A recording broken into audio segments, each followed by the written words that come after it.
Super quick. Super quick. Yeah, Smash it out like a fire hydrant and then you're done. perfect. How are you, man? Good, bro. Very well. Very, very much slowing down in a really cool way.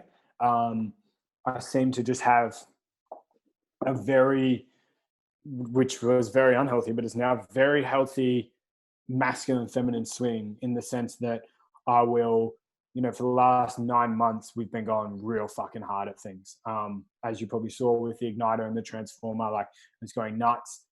Business is going nuts, everything like that. And now it's been really a time to step back and just get super creative with thoughts, philosophies, where I want to take things, everything like that, and just tuning back into myself in a really cool way. So yeah, it's basically where I'm at overall. It's just like a slower mood, which is kind of Yeah, cool. Mm. yeah. Are you talking just yourself or within like your relationship with them? Oh, just myself more than anything. Oh, Yeah. okay, yeah. And when I say we, I mean, since Dim works with me now, I'm just in the habit of saying we. But yeah, within myself, like just really just chilling and yeah, chilling out a bit more and pondering things and just getting back into the sage archetype a little bit more, which is fun. Yeah. Yeah. Awesome, man. You were going hard, hey, for a Mm, long time. mm. Ever Yeah. since, yeah, I guess ever since that first transformer. I mean, igniter. Yeah. Uh, yes and no. Like it was really since probably after that transformer Yeah. where shit really started to pick up. Because after that transformer, igniter sales went off their heads, and then those igniters are really big as well, and really successful. And then yeah, we just got into selling like crazy through that, and then redeveloping transformer to the point that like transformer now is almost like transformer 3.0. It's been developed that Hmm. much. So yeah, it's been amazing. And it's been really amazing, and it hasn't been. It's a very healthy masculine spin. Like we hit it really hard, but it's the first time I've hit it so hard and been so thankful with how well I looked after myself during it as well. Hmm. So it wasn't ridiculous like it's been in the past where I just burned myself out. Like I managed it and maintained it really, really, really well this time, which was cool. Mm. Yeah. Yeah, right. What have you been doing differently to manage it? Well, manage it differently. Just being like in the past, I would get on a real roll, and then when shit was really happening, and when success was really pouring in and things like that, that would be when I'd let my essentials drop off, like meditation, journaling, downtime. I would never be off my phone, like all that kind of shit. Hmm. Whereas this time I was like, nah, like we're on fire. However, I had a really healthy boundary at the same time. Yeah, Mm. right. Look after myself. Yeah. Yeah. I always thought that about you and those days uh in between a summit. What would you be going back to your hotel room or wherever you were, and what would you do to be getting yourself to chill out after such a huge and epic day, and Yeah. then go back and do the same thing again the next day? Dude, Transformer, like, uh, fuck all. Like Transformers, it's more like that's one big day for me. Yeah. Like Transformer is just, I literally get to the hotel room and I literally shower and get into bed.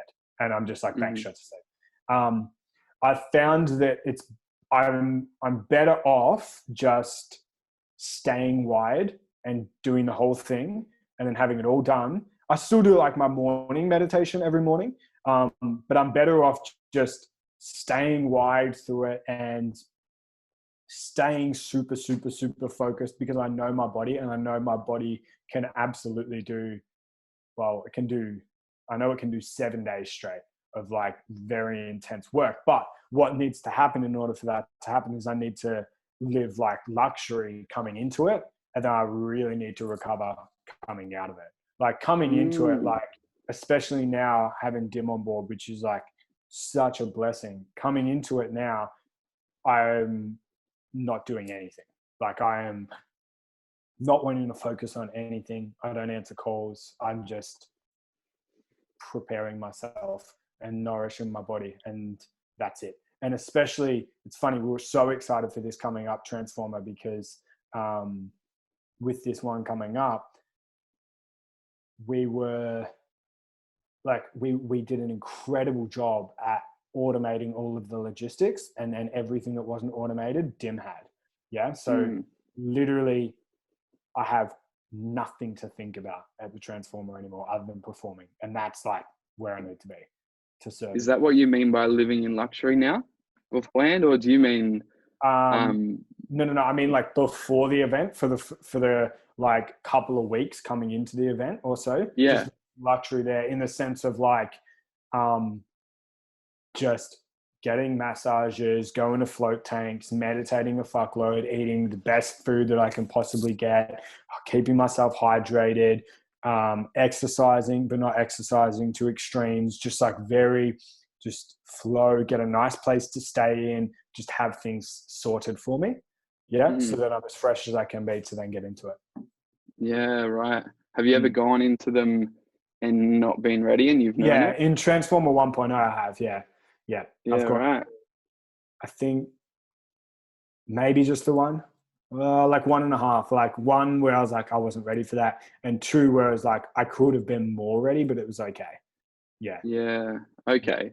So nothing like there was no obvious sort of failure or mistakes made. It was just like lack of sharpness, just like toward those last couple of days, just not being as sharp as I could have been, and noticing it myself. And in fact, like, funny thing is, the attendees probably didn't notice it, but like, it's not good enough for me still.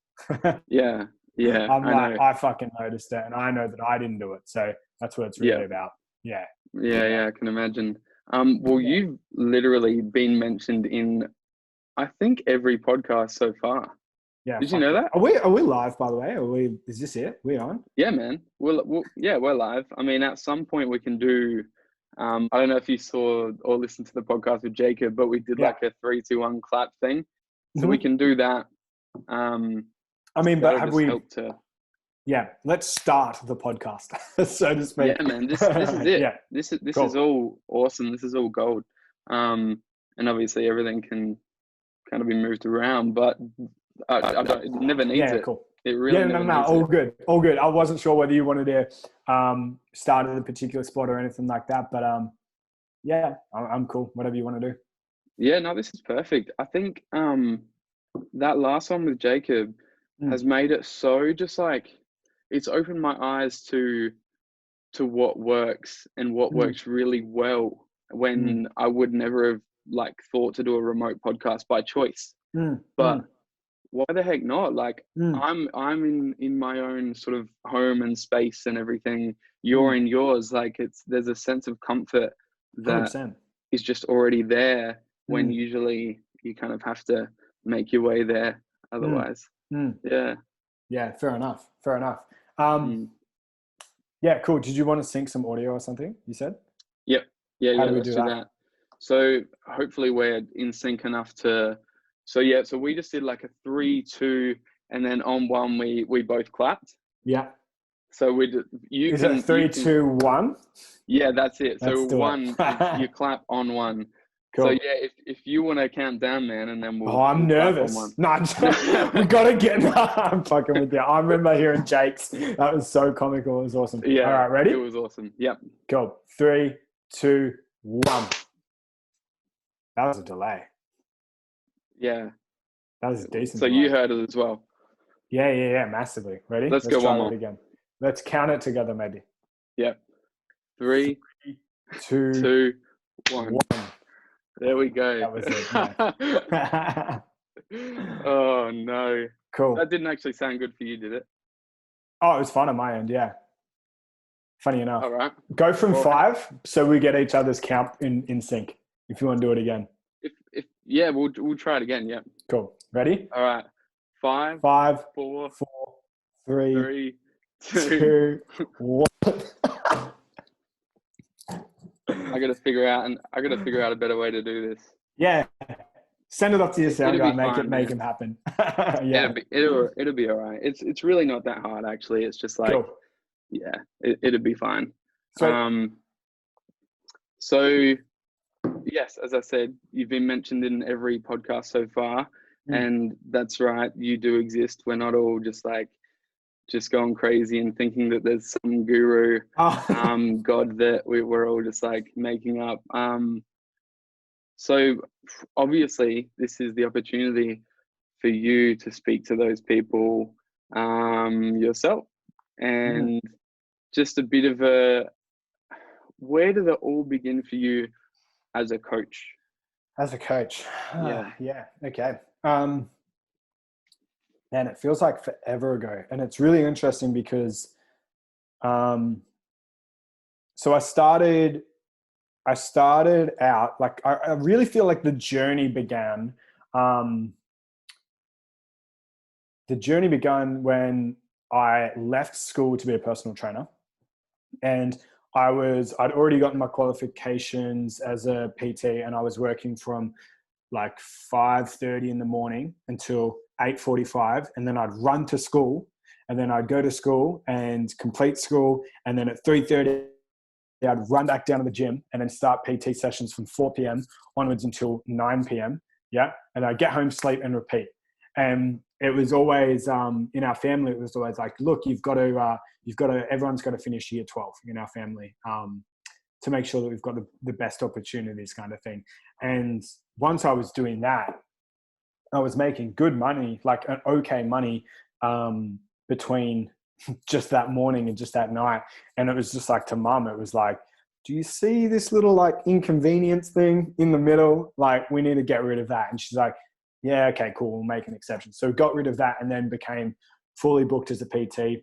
And that's where the journey all begun. And I think the really cool thing about beginning my journey as a business coach, which is what I do now, and a leadership coach, is with personal training, it is, depending on what angle you tackle with it, it is very much personal coaching, right? As a personal trainer, it might seem like it's just fitness, but you learn a lot around how to get performance out of an individual. Just naturally, you have to learn it, right? So I then became fully booked as a PT at the small country town that I was working at. And then I was like, cool, now I want to move to the city. So we moved to Melbourne, and then I became fully booked there at a big box gym, Genesis it was called. And do they still have them? Genesis? It was all I just don't Good think Life so. now. Yeah, I think it's all I Good Life. think maybe there's a few of them left. But anyway, became fully booked there, and then doubled my hourly rate and became fully booked again. And did this in the space of like a few months. And also didn't realize that the art of fully booking a PT business wasn't an easy thing to do. Like it came so natural to me. Like getting clients in was never really the challenge. Like that was just so easy. And I don't mean easy like I didn't do anything for it. Like I did a lot for it, but then the results just came so simply. And I ended up being in a position where, funny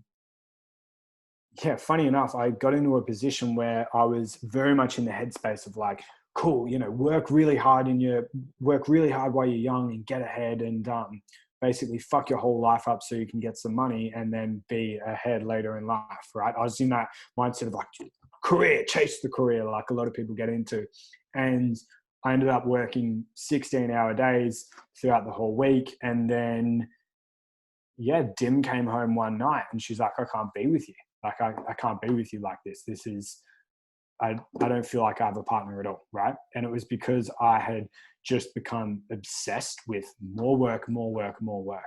And long story short, like she left me for a couple of weeks, and then we eventually got back together because I'd made the decision and I had the realization that there was so much more to life than work, right? And there was so much more to life than subconsciously trying to tell the world that I'm worthy, which I didn't find out I was doing until later on, of course. But yeah, I did all of that. And then I ended up going to a startup coach, and I was like, look, I need to scale my business. I need to scale my PT business. I need to do something else because working more hours just cannot be the answer for me. And that was when I knew how to build businesses, but I didn't know how to scale it all. So then we sat down together, and she's like, yeah, sweet, I can help you do this. What are you fantastic at? And I was like, oh, as a PT, what am I fantastic at?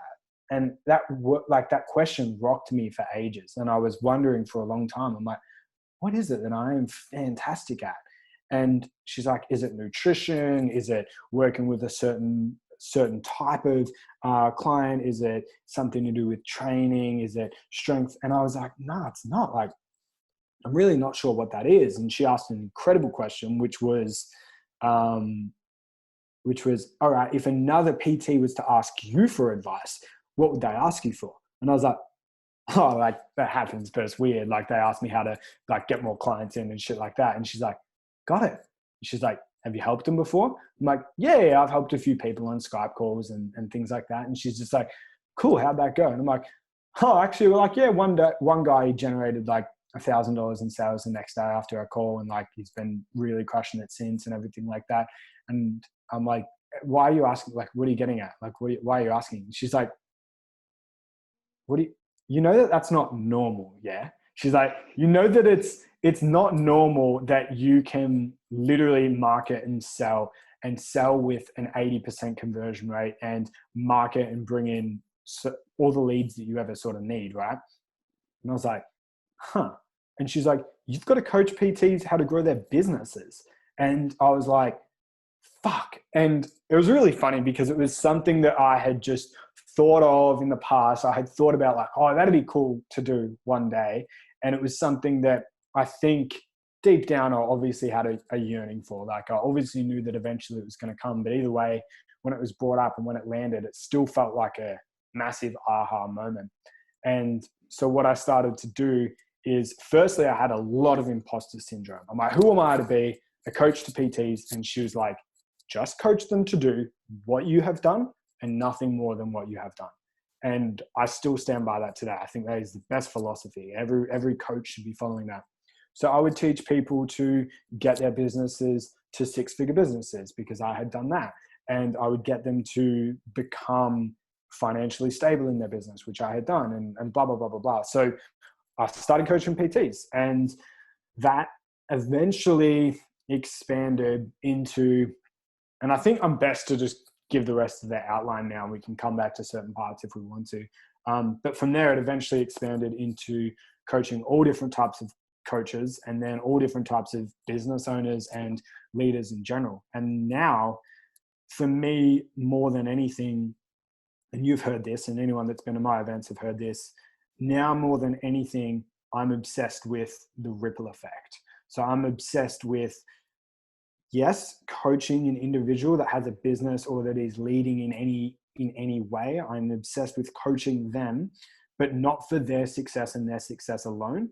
I am obsessed with coaching them for the success that they then go on and impact. Like, so for the people that they then go and impact, and they go on and impact, and they go on and impact as well. So like yourself is a perfect example, Ollie. It's like, cool, I've had that impact on you. But then the really cool thing is that one person, yourself, that I have impacted, you now get to go out and lead, and you now get to go out and have a message. And then how many people do you now go on and impact as well? And how many people do those people impact as well? So I'm really obsessed with creating strong and, most importantly, ridiculously heart-led leaders, because I truly believe that they are the answer to a lot of the challenges that we're having in the world.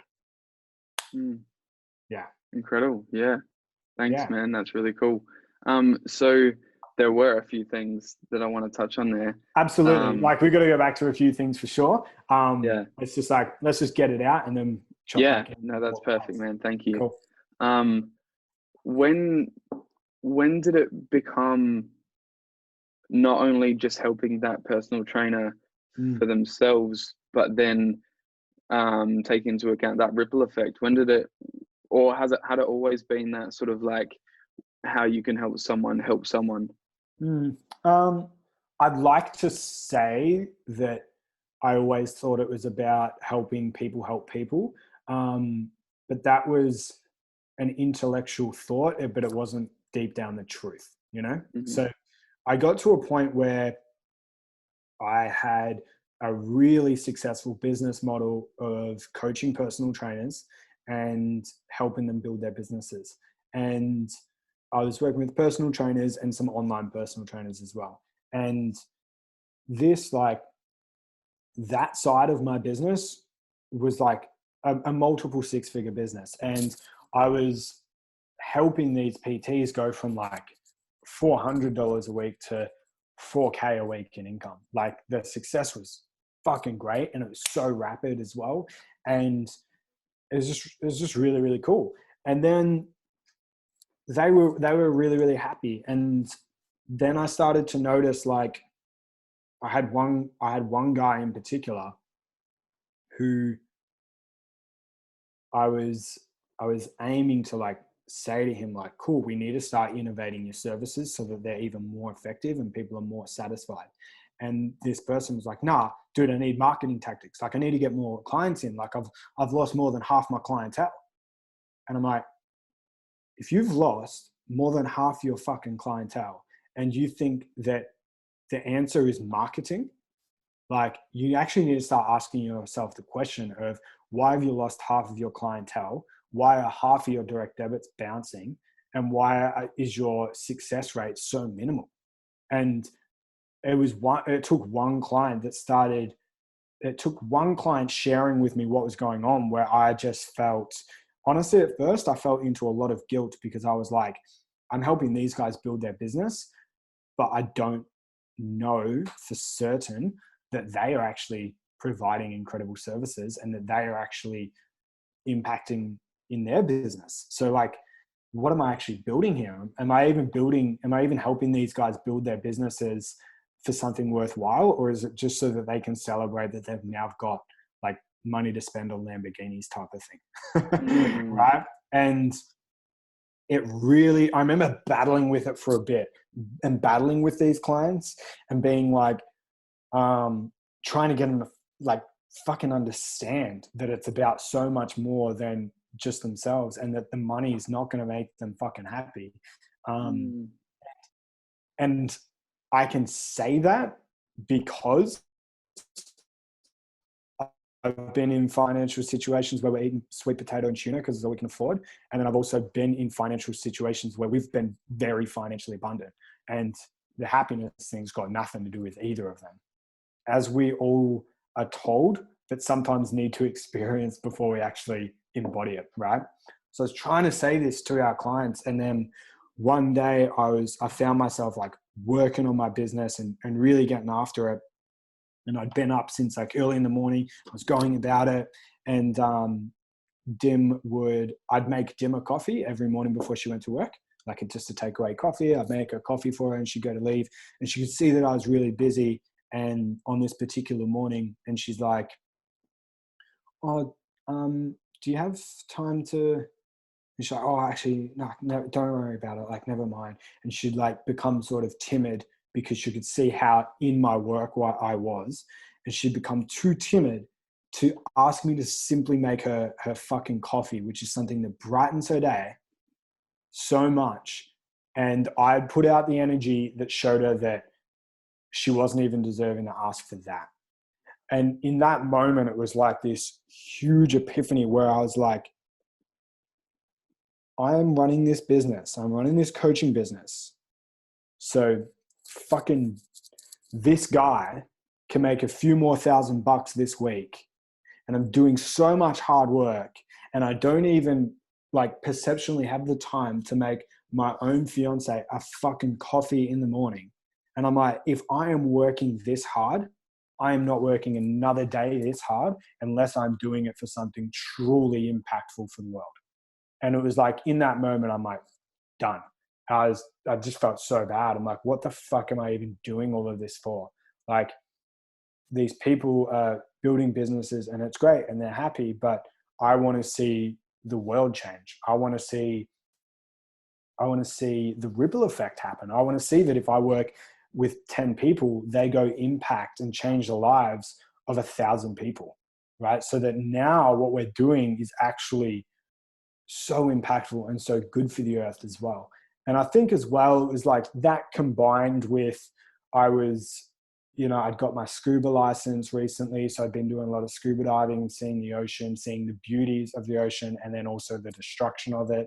And I'd been just getting out into nature a lot more. And we'd been over to Canada, and in that moment, I'd very much connected to the earth so much more as well. I'd had a few events that had happened. I had a few mates that had tried to kill themselves. I'd had so much happen that I was like, I need to be directly having an impact on this earth, especially if I'm working this hard for it. And in that moment, and I tell this now so that business owners really recognize the importance, if they're going to build something, they recognize the importance of doing it from the center of your fucking heart. Because what I ended up doing is I ended up looking at my business and I'm like, wow, I've got like a multiple 6-figure business model that's completely misaligned to my heart. And I ended up destroying that entire business model because it was misaligned to me. And then literally almost started building from complete scratch again. And that was one of the most painful things to do. One of the most painful things, because I had put so much heart into building it, but it wasn't heart led, if that makes sense. Like it didn't begin from my heart. It just began from like, no, it did. It just wasn't thought out well enough, right? I wasn't thinking big picture when I started it. And yeah, so everything that I had become, I basically broke down bit by bit. And then from that moment forward, I started making it a rule that if I couldn't see on the other end of the phone, if I couldn't see that the business owner that I was speaking to actually gives a shit about the world and their audience and what they're doing, if I didn't feel that and I didn't see that, it's like, done. I don't care what you want to pay me. Like, we're not working together. I'm not supporting that. And then I lost, when I destructed all of this, like I lost so much money in income, and I had a lifestyle that was relying on that. So it was very tough financially, but I was like, fuck it. I don't care if I'm on the street. I want to make sure that I'm fulfilled and that I'm aligned and that I know I'm living my soul's purpose. And then once I destructed all that, I think like I slowly ripped that Band-Aid off. Like I decided overnight, but I slowly started destroying it. And then once that was done, it took about 6 months until I made more in that I made 2 times as much in that 6 months than I had the whole entire year before as well. So I quadrupled my business after deciding to be completely heart-led and not giving a fuck about money. And that's a really interesting paradox. Like, the second you just don't give a fuck about being, like, you don't focus and you don't get your fulfillment from the cash you earn in your business, is the moment that you really start earning cash in business. It's a funny paradox. So everything, that moment that I became so heart-centered, everything blew up. And that's when I met you guys. And that's when that Adelaide crew formed. And that's when Transformer 2.0 started to form. And that's when I believe, like, we really started to make an impact. Yeah. Yeah. So many good talking points there. I'm trying to remember everything, but yeah, sorry, bro. I went on for a while. No, please. This is perfect. I think that's the biggest thing for me, that I just like, I was drawn to you by the fact that whether or not I was, so like if my heart wasn't in it, then you wouldn't try to make it be in it. Like, and I was so drawn to you because of that. Like, you weren't going to try to force me into anything. If someone's not interested, you Mm. respect that because it's probably for the best. And Mhm. yeah, I respect that a lot. You don't see that a lot with businesses and business owners. So Mm. um, yeah. I want to go back to that imposter syndrome thing, because you know that I am someone who has dealt with that like a huge amount. That whole who am I to sort of questioning. Mhm. Um, yeah, how did you kind of break through that? Mm. Yeah, what got you to the other side there? Yeah. Well, what got me to the other side more than anything was I guess at first, before I really started getting into understanding human behavior at the level that I do now, before that, I sort of just did it anyway and did my best to sort of blast through it and self-talk myself out of it. No, you're fine. Like, you're good. You got this. Sort of just bullshit, right? And then once I started to really understand human behavior, one thing that I really latched onto and really had the biggest epiphanies around was something that I now call levels of actualization. And that is a formula of your identity, your actions, your beliefs, your values, and your environment, right? And these all interlink together. And in regards to, like, without going through that entire system, because that'll take me like half a day, right, to explain it all, what you really need to understand in regards to imposter syndrome is that actions are determined by beliefs, but beliefs are also determined by actions. So the two work together, right? So Mm, if I have this cup on the table, right, I've got this mug on the table. The only way that I would know with complete certainty that I could pick up the cup is if I do the action of picking up the cup, right? And I won't know with complete certainty that I can do it until I actually do it, right? However, what I can do in order to encourage me to do it is increase my belief system that I can do it. So to take that to a larger scale, for example, if you want to build your business to a certain level or whatever it might be, you've got to align your belief systems to that, right? You must align your belief systems to that. If you want to be the identity of a business owner who generates multiple six figures and impacts lives at the highest fucking level, right? A strong business in that respect. If you want to be the business owner, the identity that does that, you must have belief systems that are in alignment with that, right? You must have belief systems around money, that money is completely abundant, right? And that it can flow to you endlessly at endless amounts. You must have a belief system around impact. You must have a belief system that you are able to lead people at the highest level and that you are able to have this change. Yep, you must have the belief system that you can do the things, but then you got to do the fucking work, right? And then this is where with yourself, Ollie, I was like, Ollie, enough. Your next step is to do your fucking podcast episode, right? Because it's like, with belief system work, we can only get you so far, but the only way you're going to know with complete certainty that you can pick up the mug is if you go and pick the fucking mug up. So if we trace that back to imposter syndrome, you've got to do the actions that'll build that belief, because imposter syndrome is a belief system. Yep, the belief system goes along the lines of like, I don't believe that I am worthy of doing this. I don't believe that I have the ability to be coaching this. I don't believe that I'm good enough to be doing this, to be spreading this message, to be having this certainty with what it is that I do. Right? So it's a belief system. So part of it is working on that belief system, and you can do that through all different types of hypnosis work and meditative work and visualization work. You can do that. The other part of it is you will know deep down whether you've done the action, whether you've done the work.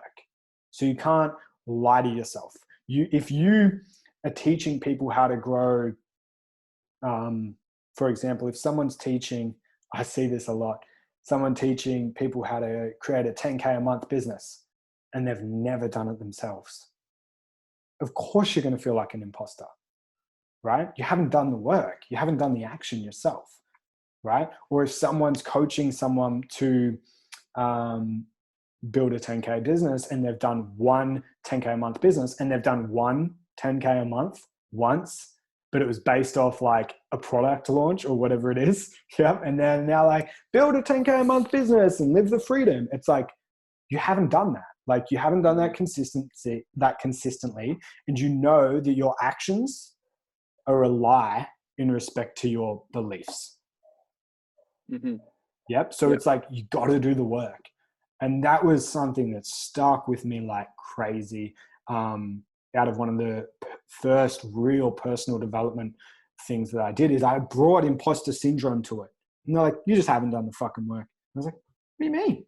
Like I brought a lot of stubbornness and arrogance to when I first went into personal development. I was like, what do you mean I haven't done the work? Like I'm young and I've built successful businesses. Like I've done the work. And they're like, well, your imposter syndrome is about, can you help clients at the highest level? But you know deep down that you haven't invested enough time into creating a service that's going to help them at the highest level. So now you feel like an imposter because you know deep down, and it's true. I would say the same thing now. It's like no one else can say it. Only you know deep down whether you've done the work at the level that you need to. Yep. Yeah. And it does go the other way though. Some people can do an endless amount of work and still feel like an imposter. Well, now we need to work on belief systems. Yeah, that's a great point. So, when I say, I want to just real quickly add, when I say, I don't mean to cut you off, but when I say, I think it's really important that people get this. When I say do the work, guess what it doesn't fucking mean? Learning, in quotation marks. Learning. It does not mean that. Doing the work isn't going and getting another uni degree. Doing the work isn't going and getting another qualification. Doing the work is getting all of your knowledge, putting it into practice, taking it to the battlefield and being that warrior. And now you feel like a warrior. You're not going to feel like a warrior if all you've done is read books on how to swing a fucking sword. If all you've done is read books on how to as a warrior and you're real well educated in it, but you've never been in the battlefield, you're going to feel like an imposter. It's not going to go too well for you. Yeah, that's a good way to see it as well. So how is imposter syndrome different to playing victim? What would you say the main differences are there? Because playing that's victim versus imposter syndrome. Yeah. How do you see the two cross over? Just so I'm aware, how do you see the two cross over in your eyes? Well, yeah, I see them very similar. It sounds like a very similar, just a different way of explaining it. But it also seems like there are some differences there because you can play victim without, having that imposter syndrome. I feel like, but yeah, what do you think? Well, the way that I see someone playing a victim is, this happened to me. That's as simple as I see victim mentality, is the belief that the universe, the world, whatever it might be, is happening to you. And it's anybody's fault but yours. And you played no role in attracting, and you played no role in receiving what it is that happens to you, right? And this is what people really need to understand. The unconscious mind and our body doesn't understand, doesn't have, sorry, let's talk specifically emotion and psychology at the moment, and how we form and have associations to what happens to us. So say if somebody says a nasty word to you, right? There is no effect. That nasty word has literally zero effect. The emotions that you put and the meaning that you put to what was said is the only thing that has an effect. Mm. That's why with individuals, you can change their environment. You can put somebody who has a lot of destructive habits and they have a lot of quote unquote negativity in their environment. There's so much bitchiness going on. There's so much this, there's so much that. It's bad, it's bad, it's bad. And you can get them out of that bitchy environment and you can put them into a perfect environment, right? But then since the body and since the emotion is addicted to the hormones and everything that's produced from that bitchiness, they will perceive bitchiness out of a perfect environment with absolutely no bitchiness at all. Mm. And they'll create internally a bitchy environment. Mm-hmm. And this has been studied relentlessly, right? Which shows us that it is completely our perception of what is going on and how we choose to put meaning to what it is that's going on. Nothing has, it's the age-old saying, nothing has meaning other than the meaning that you put to it. Mm. So if your entire business completely shuts down, that does not mean anything other than what meaning you give that. The meaning for that can be the best thing ever for you. Or the meaning that can be complete chaos for you. And I'm not saying, and I'm certainly not expecting people to have like, say that, and this is relevant, especially with what the economy and the coronavirus is doing at the moment, right? Like people are losing their jobs and they're losing their business. And I'm not saying that they should lose their job or lose their business and be like, yeah, like, I'm fine. Like, this is positive. Like, I'm all good. And it's a shitstorm inside, right? I'm not about this positive talk BS when it's not embodied. However, what I do encourage you to do is I do encourage you to work on yourself deeply enough and work on yourself relentlessly enough so that you can be in a position when something like that does happen, that you can, because you've built your self-awareness and because you've built the ability to observe, you can look at it and ask yourself, what meaning am I going to put to this? Mm. That's powerful. You're unstoppable now. Like if you get to that place where you can see an event happen, you can breathe, you can meditate for a second, you can step back and you can go, what meaning am I going to choose to put to this? What belief system am I going to choose to put to this? Am I going to believe something resourceful that's going to help myself and the rest of the world? Or am I going to believe something destructive? And that's always up to us. It's not up to the victim though. Victim doesn't have a choice. It happened to them. It is what it is, and it happened to them, and they have no power. There's no internal power for them to change what happened. It's pure me. Yeah. And I empathize with it.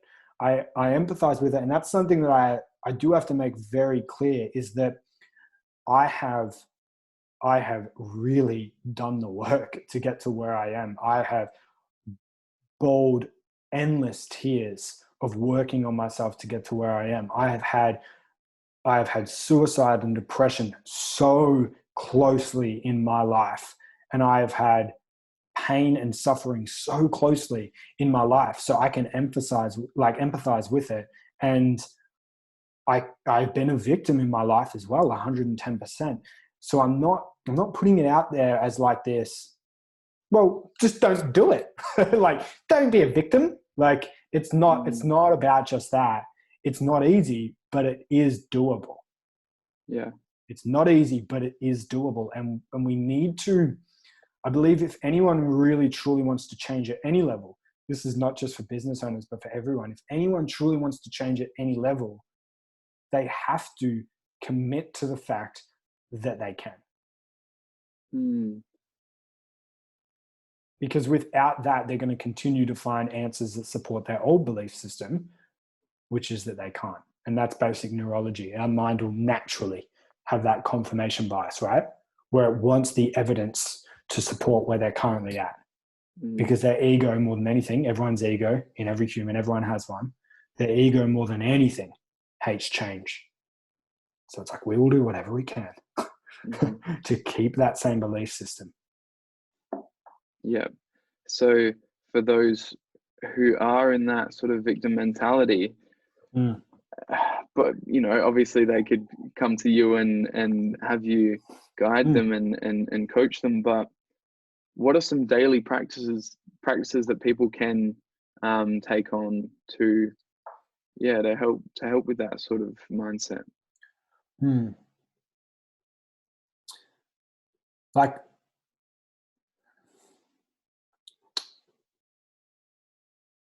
I've got some.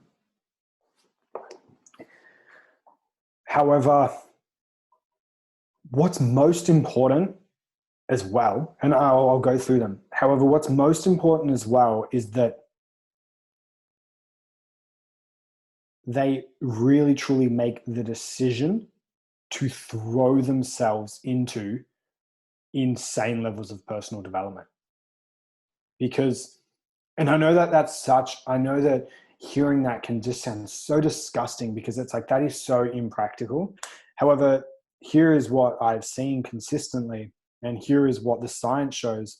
And that is that we will often, if we want to change, we will often do the exercises that are associated with change. So we'll do the meditation, and we'll do the journaling, and we'll do that work, and we'll eat better, and we'll do this so that we can convince ourselves that we're trying to do something about it. Mm-hmm. Versus you came to me, Ollie, and you're like, I'm done. You came to me with that. You're like, I'm done. At Igniter, I remember we went to the side. Yep. And you're like, I'm done with this. Yeah. You're like, and you were in so much pain, bro. Like, you were in so much pain. Yeah. And you were just like, this is it. And I could see in every single aspect. Especially when you decided to come to the Transformer, I could see that you were like, it's over. I am done with being the victim. I'm done with not having the life that I want to have, and not having the legacy in the future that I want to leave. It was just so clear that you made that decision. So to answer the question of like, what are some daily things that people can do? I mean, I truly believe that every single human in the world, and I know that is an enormous statement, should have a meditation practice. And it's funny because every day I coach a new individual, and every day I develop as an individual myself, I believe that statement stronger, like more and more strongly, is that everyone should be having a meditation practice, if not for all the other benefits. Like, we all know there's so many benefits from a physiological, emotional, and psychological level, and then there's the spiritual level as well. However, even if none of those other benefits existed, even if there was just one benefit, it would be worth it. And that is the fact that meditation has been proven with, I mean, you and I have both seen, there's endless science, right? It's done. It's done. The stats are in, right? That it will help you gain awareness around your thoughts. And what's so common with people that are in that victim mentality, and maybe not even necessarily the victim mentality, but they're living the same challenges every single day, right? They're living the same emotions. They're having the same stress every single day. They're having the same anxiety every single day. The biggest thing is that so often people don't understand what thought process led them to that emotion. Have you, like, I'm sure so many people have had this moment where, like, they're just doing things, and then they're just sitting down. They might be on their phone, or they might be in bed, and they've gotten into bed, and then all of a sudden you feel anxious, and you don't even know what the fuck it's about. Mm-hmm. You're like, what? You're like, what? I just feel anxious. And then the anxiousness just slowly starts to build. And I've had this, and my partner's had this, and we've both had points where we're like, sitting on the side of the bed in the middle of the night and we're just like, I'm not okay. And it sucks. Like, it really sucks. However, with the exception of nothing, thought processes add to that emotion, right? Add to that emotion. Emotion also adjusts thought processes as well, right? So we get into a negative emotional state. Yep. And we're going to find thoughts that sit in perfectly and match perfectly with the state that we're in. Yep. But then it can also work the other way around. We have negative thoughts that then produce the negative emotions and the negative hormones within the body. Yep. And this is where people get into sometimes, and dude, this is going to stir a lot of feathers up. They use the chemical imbalance of depression and anxiety as an excuse, right? And I am not saying that there's not a chemical imbalance. I'm not saying that at all. However, the chemical imbalance then triggered the negative thought. But if the negative thought was not then triggered, or the negative thought was reframed, yeah, or it was changed, or the belief system around it was manipulated, then the cycle wouldn't have to continually then run, where they go chemical imbalance, bang, thought, worse chemical imbalance, right? And then more hormones and emotions produced that then end up leading to even more negative thoughts, right? And then it just spirals out of control, right? And then it's like, it becomes this vicious cycle. And again, like, I understand that the vicious cycle is there. And it's like, I guess my major theme is I understand all of these things. And at the same time, they don't have to be this way.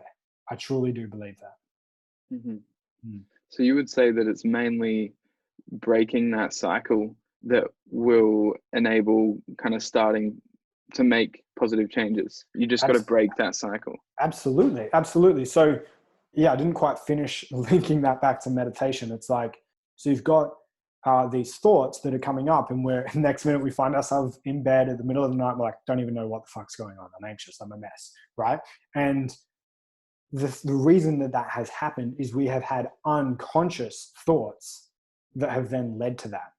Whereas what meditation does is, especially if you start following a mantra-based meditation, where you shut your eyes and you repeat a mantra, it can be whatever the fuck, it can be iPhone, like, say your word, but preferably it's a word that doesn't have like meaning attached to it, right?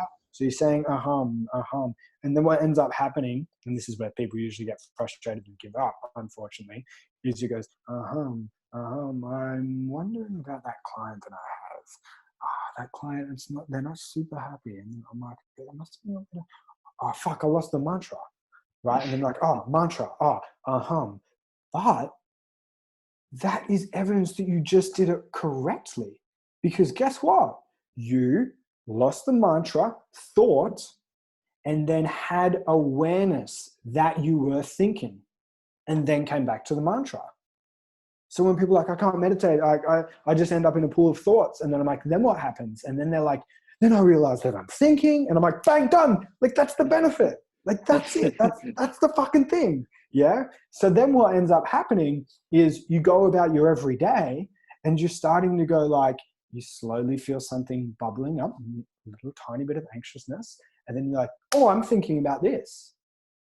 And bang, now we have the culprit, right? It's like, now we know what's causing these triggers for you. Yeah. And one of the most effective and always the first step around change is awareness. Yeah. Oh my gosh, I'm finding myself with this belief system that I'm simply not good enough to be doing that. And that's why I'm feeling anxious. Oh my God, I've got this belief system that I'm letting my clients down. That awareness in itself is so damn helpful. Yeah. And I'm not saying it's all the work, but now we know, okay, we need to work around that. We need to work around reframing that. Yeah. And while, with the exception of like deep rooted belief systems, usually ones that are formed within our imprint periods during the age of 0 to 7, with the exception of those deep and sometimes very traumatic belief systems, if it's belief systems just like, oh my God, my clients are not, I don't think I'll be able to get the results for my clients, provided that's not linked to something very deep and traumatic. What we can start doing to change lower level belief systems like that are not deeply ingrained is we need to experience a different action, right? It's like picking up the cup again. Yeah. So, oh my God, I have this belief system that I can't pick up the cup. Well, I know how to fix that. Pick the cup up, right? So let's pick the cup up. But then they're like, well, I can't go out and pick that cup up. So then what you need to do is you need to do sensory visualizations of you picking up the cup. Because this is another really important point that people not just understand intellectually, but embody. And that is the fact that our mind, this has been proven consistently as well, our mind cannot differentiate between a very well-performed visualization and a memory. How hectic is that? That opens up so much potential. So you're telling me that if I do a very intense visualization of me picking up the cup from an unconscious belief system perspective, I am now gaining that belief that I can pick it up. Yeah, literally. Not even just as a nice thought, but like, no, you have literally created a neural pathway in your neurology. You've created connections of your neurons that are in alignment with you doing that from visualization alone. Yeah. And I'm going to give a few tips on that is if you're doing visualization, while we have like a lot of, systems around it, the gist that you must understand is you've got to incorporate all of your 5 senses into your visualization. Most people, they just do visual. So they see themselves crossing the finish line, or they see themselves picking up the cup. Instead, see yourself from your own eyes. So imagine yourself from your own eyes. See yourself picking up the cup. Hear the cup being picked up. Hear the noise that the cup makes when you grasp it. Hear it. Smell it. Smell the cup. Now you've got visual, auditory, olfactory. Yep, so you've got 3 senses in it. Feel the cup with your hand. Feel that cup in your hand. Yep.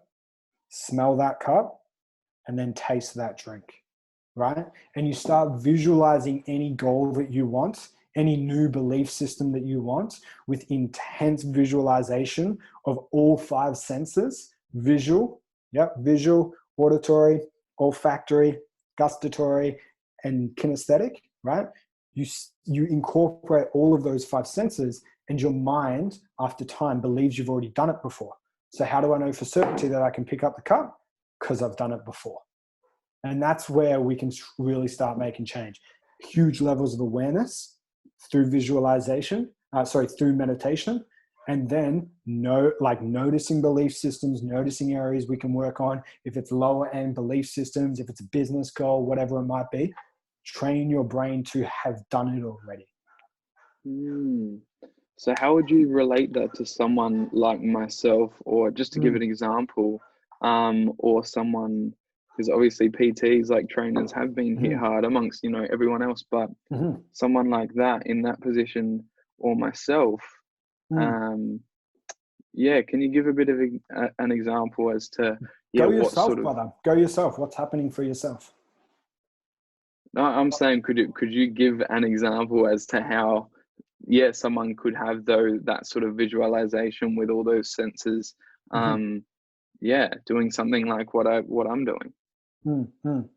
Doing something like what you're doing. Okay, so if we go to a business owner who's been affected from coronavirus in one way, shape, or another, yep.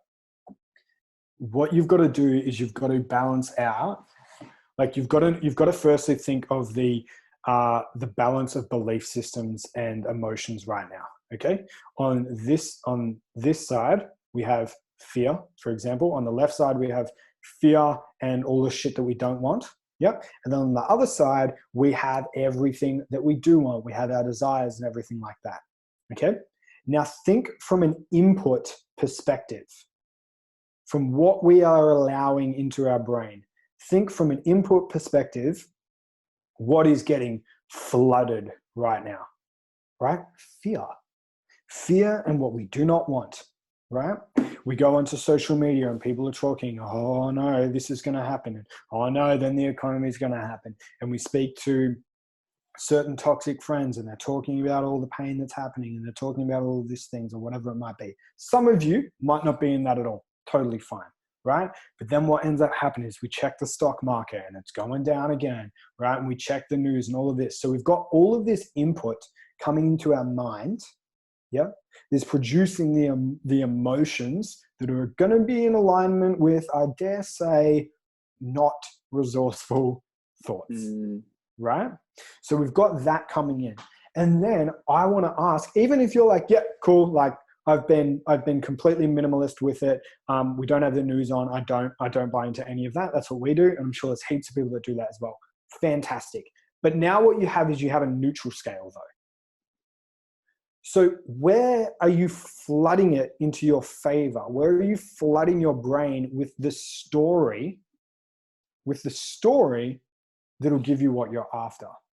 Because a story told over and over again, Ollie, a story told over and over and over again becomes a belief system.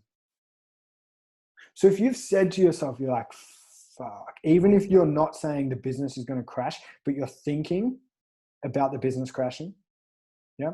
Or you're thinking about like what you can't do now. You're thinking about how you can't train your clients in person. You're thinking about the challenges that are arising as a result of this. You're thinking, and this is big for business owners, you're thinking about the objections you're getting for people around money, right? You're thinking about all of these things. You're telling yourself a story about how this is going to go. You're telling yourself that story. And if you tell yourself that story enough, it's going to become a belief system. And now we've dramatically outbalanced those scales and we've got negativity in the mind, right? And we're like, our brain's going to find the closest one. And it's like, well, there's more info and there's more quote unquote evidence that it's going to turn bad. So we're going to believe that it's going to turn bad. Versus if you woke up every morning and the first thing that you did before you checked in with the world, if the first thing you did was center yourself emotionally through meditation and then started visualizing the story that you want to happen, and then you got your journal out and you started writing everything that's going to happen. And you started writing that out. Yeah. And then halfway through the day, you're cooking lunch, you take a moment to think about everything that's going to happen. You still there? Yeah. Gotcha. Throughout the day, through lunch or whatever it might be, you start to think about everything that's going to happen. Yeah. What you're doing yet again is you're creating a belief system. You're creating that neural pathway. You're creating your mind. And you're creating your mind to seek evidence that this new story of how your business is going to go is going to be true. And now you build off that again and again and again and again and again. And I know that some people listening might be like, okay, Tom, but the fact is my business is this, I'm a restaurant owner, and the fact is that it's looking like we're fucked, right? It's looking like we're fucked. And quite honestly, Tom, right now, visualizing that it's just going to go all dandy feels repulsive, right? Feels repulsive. I can understand that. So start, and in fact, the science will show as well, if your belief systems are so polar to each other, your visualization is just going to feel like a fucking sham. It's going to feel like a lie and a nursery rhyme, basically. Yeah. So what you're going to do instead is you're going to go through your meditation. You're going to emotionally, after you've done your meditation, you're going to get yourself into the emotional state that you would be in if things were amazing. So for example, you put on your favorite song and you get yourself in an incredibly heightened, excited state, a really feel-good state. dude, dance around your fucking room if you need to. I don't care. Do whatever you need to get in that state. Yeah. Start feeling really fucking good about it. Then once you've got that and you're in that state, I want you to just start small then. Okay. And I want you to go, what if blah, blah, blah happened? And ask it with that really powerful question. What if? What if my restaurant's actually closed down at the moment so that, and all restaurants are actually closed down at the moment so that only the ones with great customer service truly provide, which is something we've truly survived, which is something we've always done. Yep. What if the restaurant has closed down at the moment because there's actually a huge opportunity lying around the corner for me that's really actually aligned to my heart? Just start making it up. Just what if? I'm not saying it's true. No one's saying it's true. No one's saying that it's going to happen. What if there is a God or a universe or a creator that does have a better plan for me? Not saying so. I'm not saying it is, but just what if it was, right? Mm-hmm. And what you're going to start to notice is you're going to start writing these what if questions out, and you're going to start exciting yourself. Yeah. And when you start emotionally exciting yourself, what's going to happen is your chemistry is going to change, and you're going to go from like what if questions to actually this could fucking work. Actually, I think maybe that is what's going to happen. However, it's not going to happen. And you are not going to get into that creative state. You are not going to get into that thriving what if state if you're in a shitty emotional space. So you need to heighten that emotion first. Then you need to do something with that emotion to start a new cycle. Yeah. Yeah. And it's definitely hard to separate yourself from being flooded with everything that's going on right now. You know, it's on the news, it's on the radio, it's all people talk about at family gatherings. It's certainly something that's hard to block out completely. And as you demonstrated with your phone, like that scale is definitely it tips towards it is tipping towards the negative stuff right now. Yeah. Also tell them though, like that's another thing, is that why are we afraid to say that we don't want to partake in a certain conversation as well? Yeah. Like, I am more than happy if someone's like, oh, did you see this? I'm more than happy to be like, hey, I appreciate you sharing this with me. I'm just going to let you know though that I just must choose to not partake in conversation around the coronavirus. If there's anything you'd like to get off your chest though, more than happy to sit here and hold space for you. If there's something you want to get off your chest. However, unless it's like truly useful, relevant information for you, I'm not going to partake. And for me, I don't want to hear about it, even if you think it's useful, right? I'm just going to let you know that's where I'm sort of sitting. Just be kind about it. Yeah. And just let people fucking know. Yeah. Yeah. And then the cool thing is that if something does come up, it's truly going to be an effect to you, you'll know. You will know about it. I don't think anyone's missed the message for anything with the coronavirus yet. Yeah. Yeah. Like you'll find out about it. So clean your circle up. It's a really good time to do it. Really good time to look at your circle and be like, hey, like, I'm going to let you know I'm not going to partake in that. You kill two birds with one stone, because you also showed them that you believe that you're a human being worthy of your own boundaries too. Yeah. So it's important that the percent that you take in, make damn well sure that it's going to be a resourceful one for you. Ask a lot. If you're stuck in any way, shape, or form, ask a lot of what if questions. Just have fun. Have fun with some what if questions. Yeah. Say like, for example, you were diagnosed with something. Just ask yourself, what if they fucked it up? Oh, what if they fucked up the diagnosis? What if they were wrong? What if it was just what if the fact that they told me I had it then became a self-fulfilling prophecy? And now, I'm not saying it's the case, but what it does is it opens up potential for you. It opens up potential new answers, right? What if coronavirus was the best thing that ever happened to your business? What if there was opportunities laying around the corner, right? What if this is all a beautiful cleanup for the earth in multiple different ways? What if this is actually the greatest gift that we have been given as a species, just delivered in a very interesting, confusing way? Yeah. Not saying that it is, but what if it was? Yeah. And it just, what it does is it stops you from running the same neural pattern that you've always ran. It stops you from running the exact same belief system that you've always ran, so that you can then be like, oh, what if?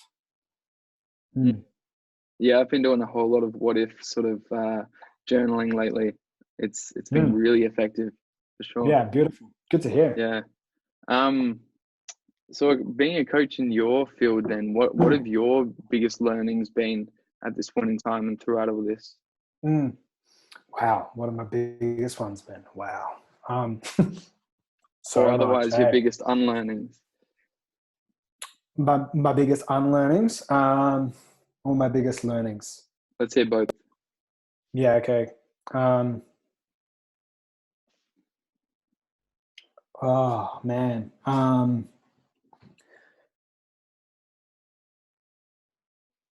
One of my biggest learnings has been around, and this is now something I teach with such a big focus, is that it's really, really not what you do, and it really truly is how you do it.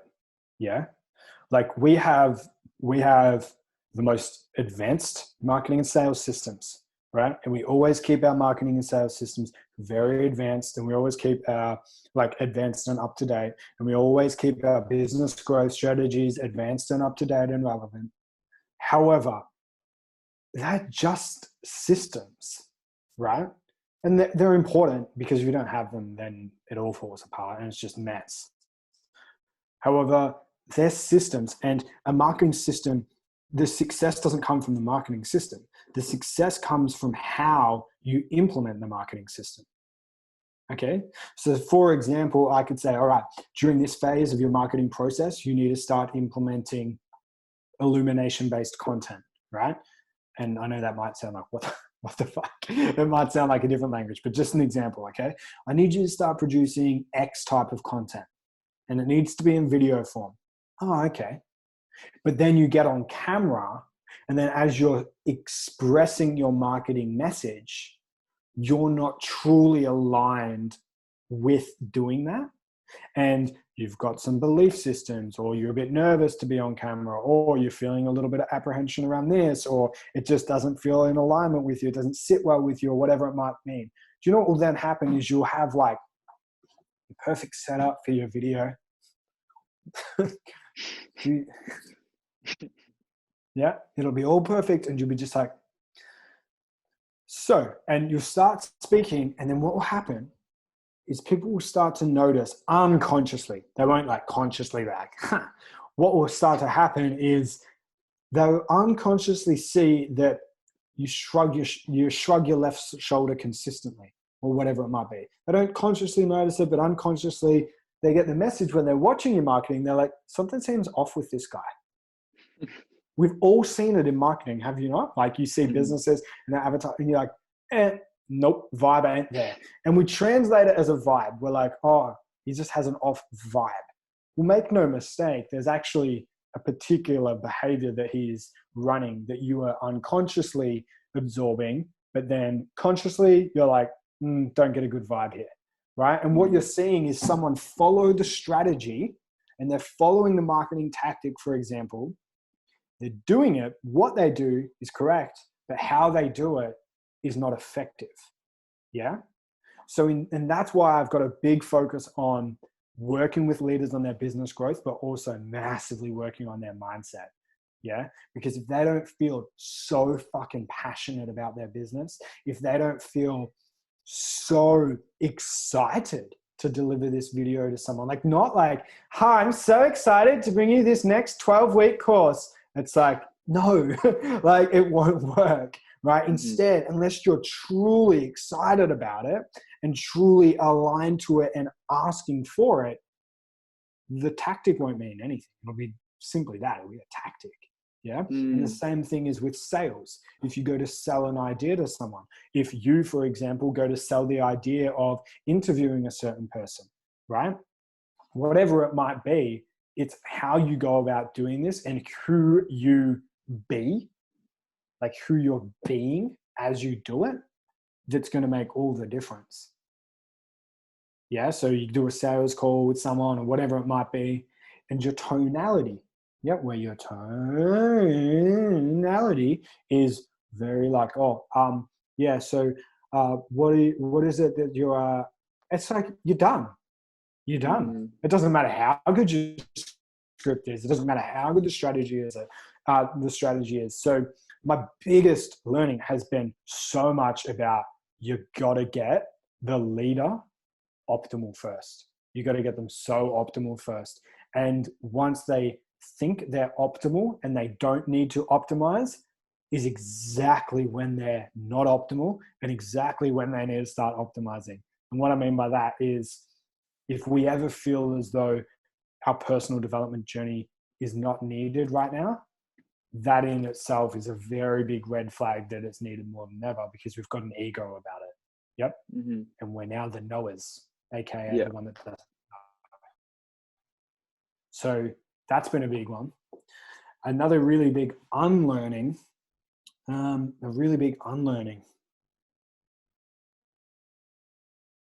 of ties in. Oh, sure. Like, yeah. Like I used to get, I used to have the battle in my head, right? The battle in my head of like, create authentic leaders and show them how to market. But then on Instagram and on Facebook ads, I'd see these people that were, in a way, in some perception, doing better than me.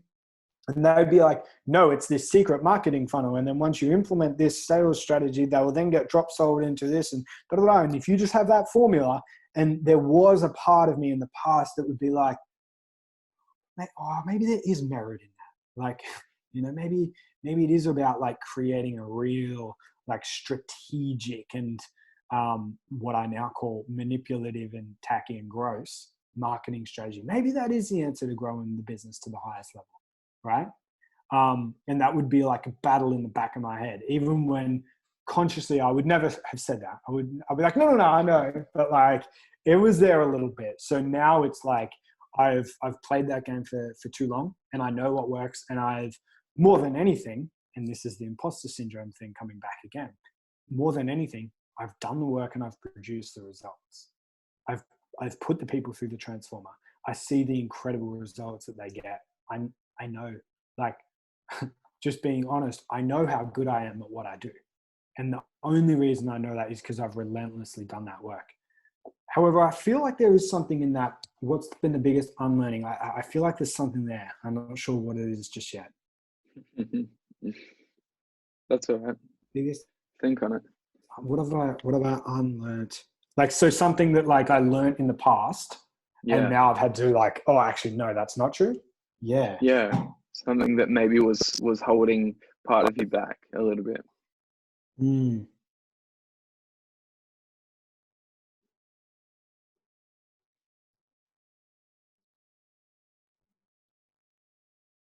Like, I've unlearned so much about materialism. That's for damn sure. Like, so much about materialism. And materialism is like such a slippery beast to wrestle with, because I was told a story. I learned, so it was a learning. I learned that having nice things was about living a life at the standard that reflects who I am, right?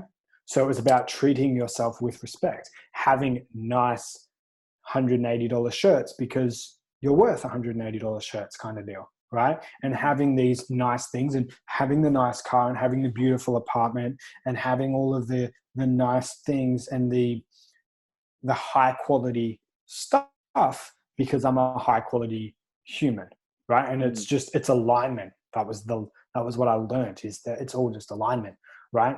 However, the the biggest problem with that is that it's a lie on so many levels. But the biggest problem with that is that you're creating this castle that reflects back to you who you are, right?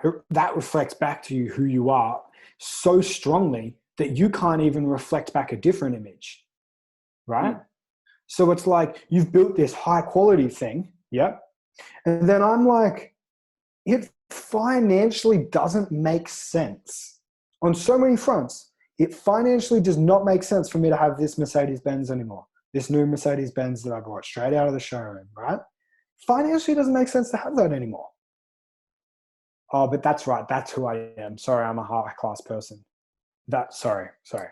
Get back to work, right? And it fucking ruins you, right? Like it ruins you by creating, like, it reflects your identity back to you, and it tells you who you are consistently. No, you are this. No, you're a well-respected person, and no, you are this, and you're sharp and you're smart. And it's like, well, if I'm to be fucking honest, right now in this period of my life, like this is what I was saying before, right now in this period of my life, actually, I would like to sit around in my trackies, smash some fucking beers with a mate and get shit-faced right now in this moment in my life, right? And I would like to look like it. I would like to not give a flying fuck what I look like when I do it. Yeah? But you can't do that because no, that's not who you are. You are this, you are that, you are this. Yep. And everything has to be in alignment with that. Yep. And then the other really bad thing about it is if you build a lifestyle that demands a certain income level, this is where it's very bad for business owners. If you've got a beautiful apartment, like we had a fucking cinema room and we had the infinity pool up the top, like it was a beautiful place, right? And with the beautiful car, we had all of these beautiful things, right? And then you get a service for the car and it's $4,000 to service the car, right? And you end up having this lifestyle and it takes you $100,000 a year to live your basis lifestyle. And it's like, so now you're trapped to this income. You don't have $100,000 income. The $100,000 income has you. You don't own nice things. They own you. So now I'm trapped to earn $100,000 a year just to pay for all of this shit, which is shit. Yeah. And then guess what I can't do? I can't make long-term business decisions because I've got to earn $100,000. So I've got to focus on like earning that money because I have to earn that money because that's my minimums now or whatever it might be. And I just threw $100,000 there out as a number, right? But it's like now you're making business decisions in the short term to sustain a lifestyle that means fucking nothing. Whereas now I have such a minimal life. Sold the car, sold the apartment. I was like, I'm done with it all. Yep. I gave away all of my nice shirts, all of my nice things. The only thing I kept was a suit because I'm like, might need one suit for a wedding. Yep. Shout out. I have had to use that. So that's cool. Everything else I gave away and got rid of. And I more so did it as a change of identity as well. I'm like, I'm not that guy anymore. Like, get it out. Gone. Makes me sick. Get rid of it. Right. And now every material item that I own fits in like 1.5 suitcases. Yep. And half of that suitcase is, half the suitcase is dive gear. And then another half of the suitcase is like my camera with my mics for it from my events. And like, other than that, minimal as I can possibly be. I have 4 shirts in my wardrobe, 2 long sleeves. Yep. And then a hoodie and a jacket. That's the top half. Then I have the trackies that I'm wearing now, another set of like tracky chino kind of things. Yeah. And then I've got 2 shorts and then underwear, and that's it. Yeah. Everything else I like left it at mum's and just like, can't see it. What? I don't need the distraction. And the other thing that especially business owners that are aiming to get the most out of themselves, you've got to remember that everything that you own occupies space in your mind. It's kind of like RAM on a computer. So the more things that you own, the more associations you have and thoughts you have around all of those things. And it creates noise. It slowly creates noise. Whereas now I'm like, I own like nothing. And guess what? Now that there's nothing, guess what? The only things I can focus on are doing the best work I fucking can for my clients, nourishing the fuck out of my relationship with the woman that I love more than anyone else on the earth, nourishing friendships, and nourishing myself. It's so simple. It's so much more of a simple life. And it's funny, like I had every excuse under the sun as to why I wanted these nice things, and every justification as to why they weren't materialistic and why they weren't trying to satisfy a different part of me. And I really thought I had it sorted, and I really thought I had it well justified until I had it, and then I realized it was a fucking sham. Yeah. So you don't own a car? Nope. We're borrowing a car off a friend for the time being. For those that don't know, we usually live in Bali, but we've had to come back, and we didn't know how long we'd be back for. But no, we don't own a car. We just had a scooter that we'd rent in Bali. Yeah. And then now that we're back here, I'm just like, cool, like let's rent a car. I'm driving around a car that's like not even a quarter of the price of the one that I owned, but it does everything that I need to do. It does everything that I fucking need to do. Like it's just that simple. You know what was really interesting is that, like, I think it was right before we went to Bali, and I'd gotten rid of all of my shit.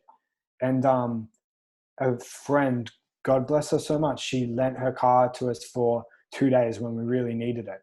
And so she lent that car to us, and we're driving down. We had about 2 hours to drive, and it was a really hot day, and we had no air conditioning in the car. The air con was broken. Her left blinker didn't work, or something like that. Her left indicator didn't work.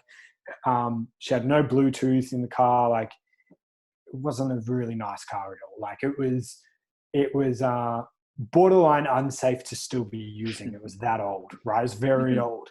And Dim and I had this, and she's like, oh, take this with you too. She gives us a little Bluetooth speaker. Yeah. And Dim and I would drive, and we were road tripping in this car with this little Bluetooth speaker, and we had our tunes going. We're in this car, and I just remember, like, the car was like fucking bumpy, and we're like sweating, and we're on our way, and I'm just like looking at Dim, and it's like Dim was the only person and the only thing in the world that had my mind in that moment. And it was just like a real incredible feeling. Like, it was just like, I remember appreciating that it wasn't a nice car. I'm like, I'm so happy that this isn't like a Lexus or an Audi or anything. Like, I was so happy about it. I was just like, I'm just so happy to have Dim in my company. And we were just singing along and laughing along and everything like that. And I know that, like, for some people it might be like, well, duh, like, intellectually, we all know this. We all know that it's not the material. No matter how much money you have in your bank account, it won't make you happy. Like, we all know these things intellectually. However, now I feel like I have, like, embodied it. And I'm like, got it. It really doesn't. It really doesn't. The amount of money, like, we are generating more cash in the business than we have ever had. And we just invest as much of it back into the business as we can. And the rest, long-term savings. Yep. And that's just life now. It's just so simple. It's really cool. The only thing that I do spend a decent amount of money on is just my health.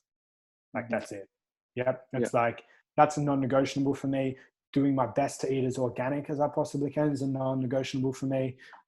Investing in anything to look after my health is a non-negotiable for me. That's it. Yeah. And that does get, like, a little bit expensive after a while, for sure. However, I'm worthy of that. I'm worthy to invest that into myself. So I do. Yeah. Yeah, for sure. What is going on with Bali at the moment? What's it like over there? Bali is such a funny place, isn't it? Like, Uh, I'm not too sure, and I don't think anyone's too sure because I don't think they have the resources to be documenting what's going on with all the tests, like to be testing the degree that they should be in that. Mm, However, the really sad thing is that they've got no money over there now. mm, We made some really good friends over there, Katut and Bagger, and yeah, they've like Katut drives cars for tourists and Bagger takes tourists on mountain climbs. And it's like, they're gone. So they got no jobs. And that's something also really, really, really special is that it's like um, you realize what true scarcity is. Yeah. Like they don't have jobs. They wonder about whether they can provide food. Like they're wondering about whether they can keep family alive and things like that. Um, and I know that some of us can be feeling that too, and can be feeling that struggle too. It's very intense over there in that respect. Yeah, yeah. um, they'll have to really help each other out a lot, and they will. They'll all be fine. They still know how to come together and help their community. They still know Mm, how to go and grab a few extra pieces of corn and share it with their neighbor, because their family needs it. Like they know how to really come together and connect back to their primal roots, and they'll be okay. However, if it's not already, I dare say it's going to be a very different Bali when this blows over. Mm. mm.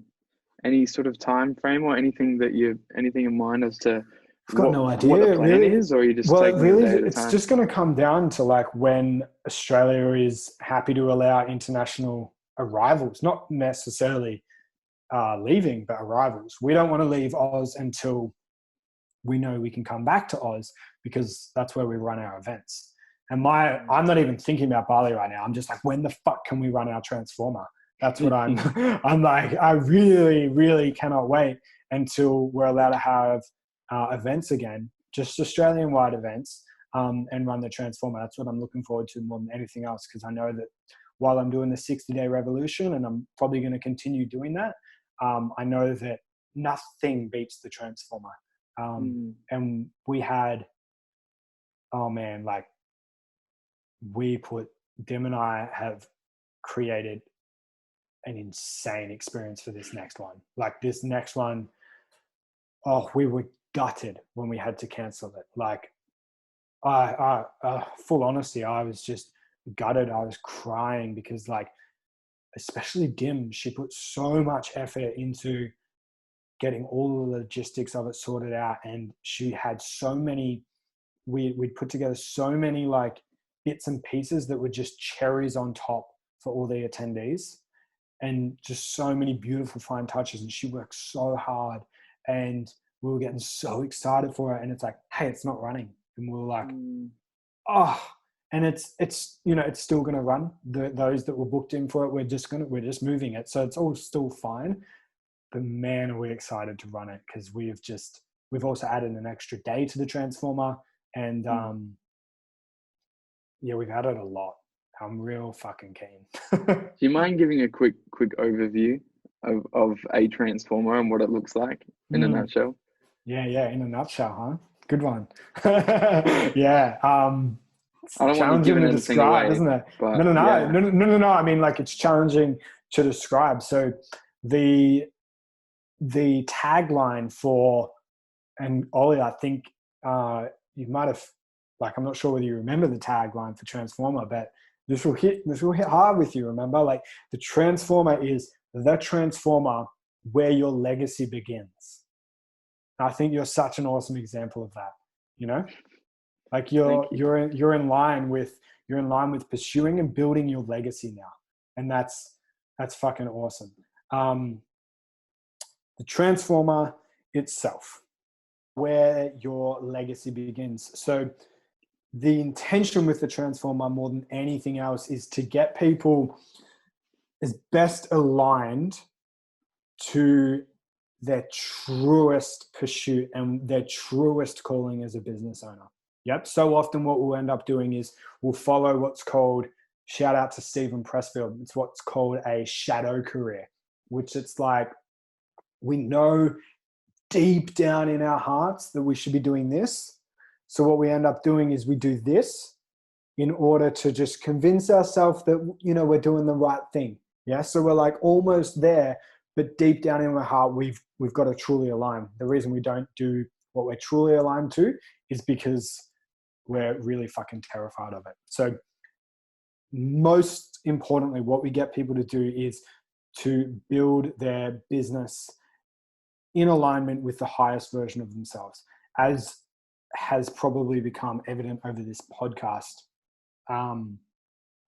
So many ways you can fuck it up in business, and if you don't from the start do it from a really truly heart-centered place, you're going to end up with disaster. It might be sooner or it might be later. There's so many multi-millionaires sitting in the psychologist chair like, I thought I had it all, I'm unfulfilled as fuck, what happened? Yeah. So it's about aligning that from the start. So we spend an entire 2 days on mindset. Now that we've added that extra day, we spend an entire 2 days on mindset, which is where we walk people through the high performance mindset model. We go very deep now into emotional clearing and really changing belief systems, a lot of visualization work, a lot of deep work. You've experienced it, right? It's like, it's an emotional journey. Yeah. Mm-hmm. Yeah. It's completely life-changing. Completely.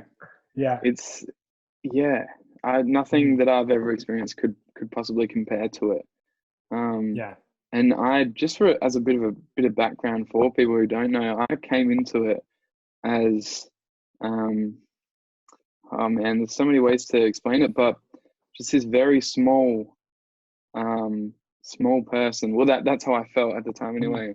Very small and just confused and angry and just had no idea whatsoever as to what the point was to even be here for me. Like I truly couldn't have cared at that point in time whether that was my last day. Like at that point in time, I was done. Like I did not know what I was doing. And I was so eager to just be broken down because at that point in time, I didn't really care. I don't know what really happened. It was a very destructive way of thinking, but it helped me to be so open to being broken down in order to grow. And I think you would have seen that from especially the Transformer. I was the one who was saying like, oh man, I'm so keen to just be in tears and just be completely broken down. Like, please just destroy me.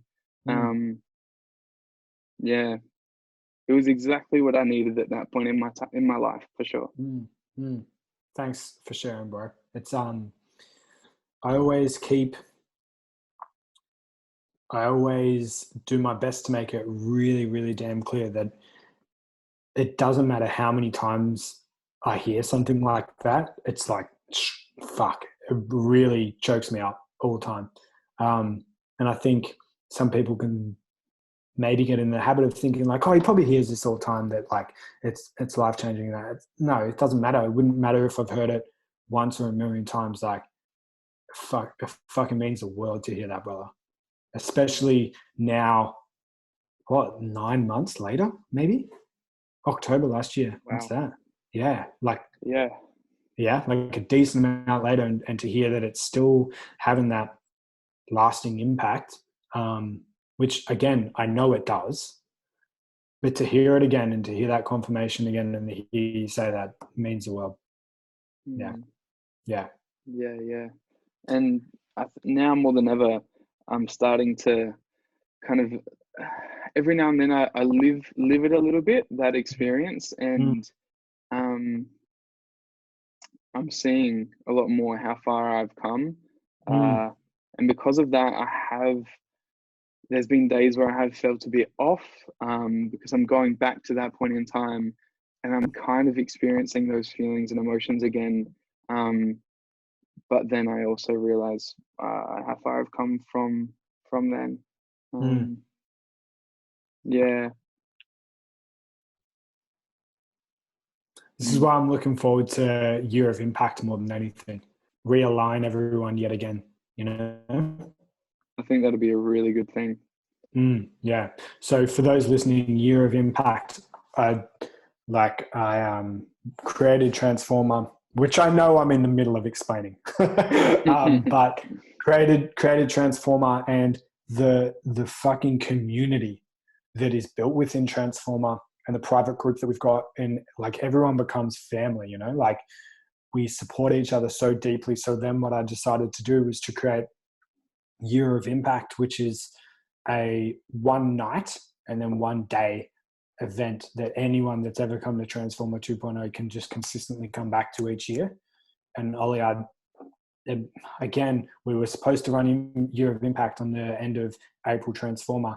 And that's something that I'm shattered I wasn't able to run. But when we can run that again, brother, that'll be really good for you to just have that like, true, like, and just realignment of everything yet again, so that you're like, bang, you're straight at it again, straight where you want to be again. Yeah. Definitely seek that right now. That'd be awesome. Yeah. Well, I'll be running it as soon as I can. You have my word. Second I'm able to. So yeah, as you can tell, the first 2 days, mindset days, very, very big, very deep work. And as mentioned, it's like, it's interesting. Like you came into it, you knew that you needed that mindset work. You knew you needed to be quote unquote broken down. Is that common? It usually is after our 1 day event, after the Igniter, which you came to, right? Usually people come to the Igniter and they're like, oh yeah, mindset, like, yeah, cool. Like I'm happy to have a couple of tactics and like a couple of things to help me feel better. Like they're like, hey, yeah. And then they come to the Igniter and they're like, oh my gosh, there is so much I need to work on. They just weren't aware of it. Igniter really like lifts the veil, and they're like staring themselves dead in the mirror and they're like, fuck, okay. So yeah, nowadays it is very common that once someone gets to the Transformer, if they've already done Igniter, they're like, yo, like so keen for the mindset work. So yeah. And then after that, we do a full day of innovation and branding, which is where we then get very clear on what your vision, what your mission, what your belief systems, your values, everything like that for your business actually is. We get really clear on finding out if you had if you were dying, if you were taking your last breath in hospital, what was your life actually about? And we build a business based on that, because there's nothing more powerful to build on. And we start building a business model based around your life's calling in that respect. A lot of people are not sure on it when they come to the Transformer, and that's a big part of it as well. Then we start and now more than ever as well, now that we've added that extra day, we really start building the offering, AKA the product or service that you're going to create. And we really spend a lot of time making sure that it is the most impactful thing that you can possibly have. Yep. Because now, as I've sort of said earlier on in this episode, it was like, you know, I was coaching people, building their businesses, but the impact wasn't flowing on. Now it's like, how do we build a business that has your customers and has your fans or has your clients screaming your name from the rooftop because it's the most impactful business that they've ever been a part of? So we focus on that. Then once that's done, we then get into marketing. We do an entire day on marketing. However, it's more around what is your authentic message, yep, and how can you create the highest quality content possible. I have a philosophy that shit amplified is shit, yep, and gold amplified is more gold. So if you've got shit content and you want to have a Facebook ad strategy to market it, well, you're just amplifying more shit, right? So you've got to get the content really, really, really dialed in. And as I said earlier, it's like you've got to make sure that not just what you're doing, not just the marketing strategy, but how you're delivering that content. Now as well, I'll give you a little bit of a like tease on this, Ollie, as well, is it's like now on this new transformer, we're going to have a decent portion of that day where it's like, cool, get your phones out and use creating content on that day. Yeah. And getting people to actually, truly create the content on the day, getting like proper feedback on the day, getting people to go live about their message on the day. Like, I'm pushing these guys fucking hard now. I really just want to be relentless with it because I see every time I run one, I see what works more and more and more and more and more. We have Facebook strategies and everything like that. Then on the last day, we have an entire day on sales. However, sales is done, as you experienced, from an influence perspective, because I believe that when you really understand the psychology of people's buying strategy, you don't have to sell to someone. You don't have to sell. Everyone that's been quote unquote sold to by myself, they're like, oh, that was just a conversation. And that's exactly what sales should be, is it should be a really authentic conversation. The only thing is you know how to influence that person to take action on their dreams at the highest level and see that working with you is taking action on their dreams at the highest level, if and only if it is. If it's not, you don't sell, because that's unethical, right? So it's about really showing people how to be a person of influence and how to lead at the highest level. Drifted through all of everything I teach in the Transformer. It's how do you lead at the highest level? How do you not just be a business owner, but how do you lead a fucking movement? Yeah. People are obsessed with followers. That's fucking useless if you don't know how to lead those followers towards change. Yeah.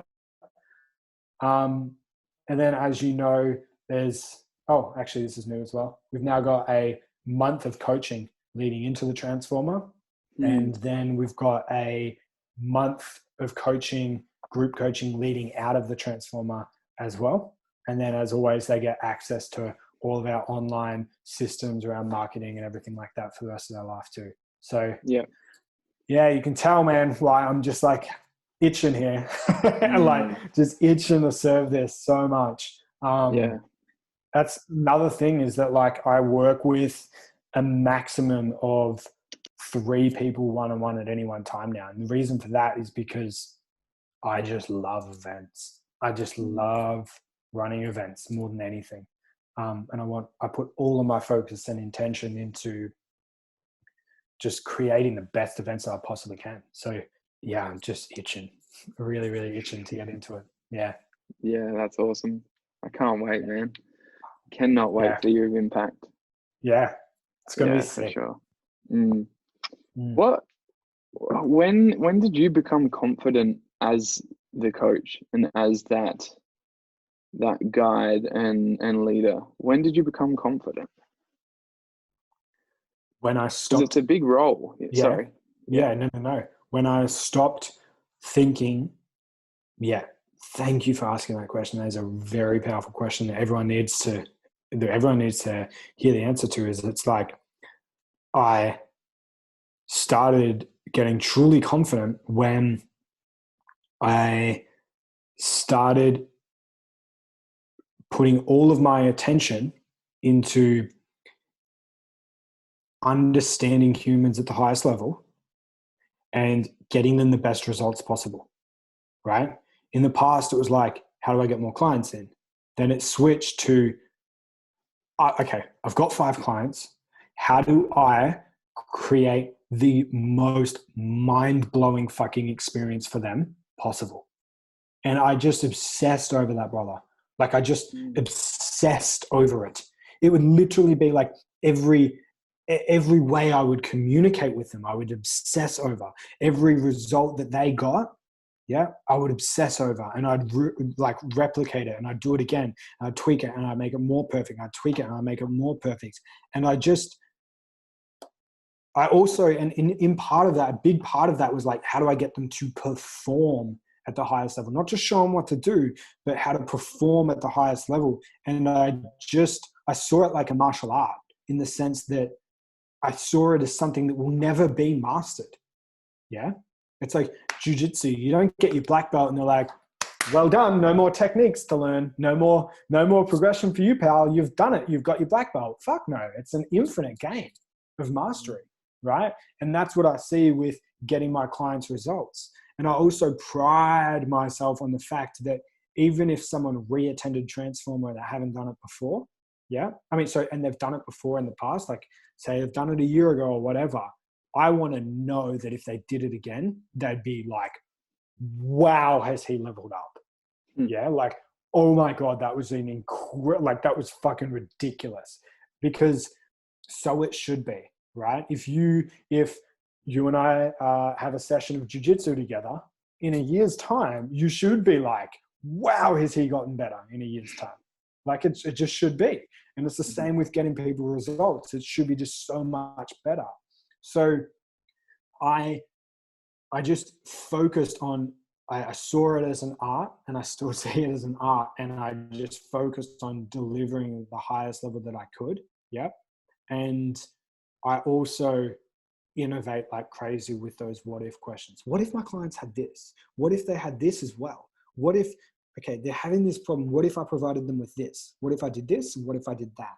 And I've now developed a very good strategy of how to innovate, right? And that's what I teach to all of my guys, because if it's what I believe in business, it's what I want my guys to do as well, is I show them how to do that, how to see their business as a problem-solving machine. Yep. Your audience has a problem. Okay, you need to solve that problem. You solved it? Good, excellent. Next time, solve it faster and more effectively. Oh, I'm not sure how. Well, think. And let's start having a brainstorm around this. And let's start understanding the psychographics of our audience. Let's start truly understanding. That's another key thing I did. I started to learn how to understand my audience at the deepest level possible, psychologically and emotionally, right? Every single thing that you said to me in Messenger before you came to Igniter, I had you all mapped out. You remember? You remember? Yeah. Yeah, I was like, cool, you're experiencing this. And it's almost like, not that I had it, but in my mind I did. You send me this and I'm just like, cool, tick. So he should be experiencing that. So he should be. That's another sign he's ready for change. Like, I know you guys, right? And that's why I have so many people that are just like, get out of my head, bro. Like, how do you fucking read my mind like that? And it's because I've really just seen it as the art. It's the same thing, man. It's like when you roll with a black belt, you're like, how the fuck? You're like, this is impossible. You roll with a black belt in jiu-jitsu and you're like, this is impossible. Like, he has mastered it at a level that is just impossible. And then it's the same thing. It only comes from relentless practice. Yeah. And then as well, so that's how I built my confidence. It almost links back to that imposter syndrome question that we had earlier, right? Which was like, how do you overcome it? Well, you believe that you can do it, and then you just do it like crazy until you have that confidence. So for you, for example, I would simply say, like, if you want to be more and more and more and more and more confident as an interviewer, interview more people. Like, just do as many podcasts as you possibly can to build that.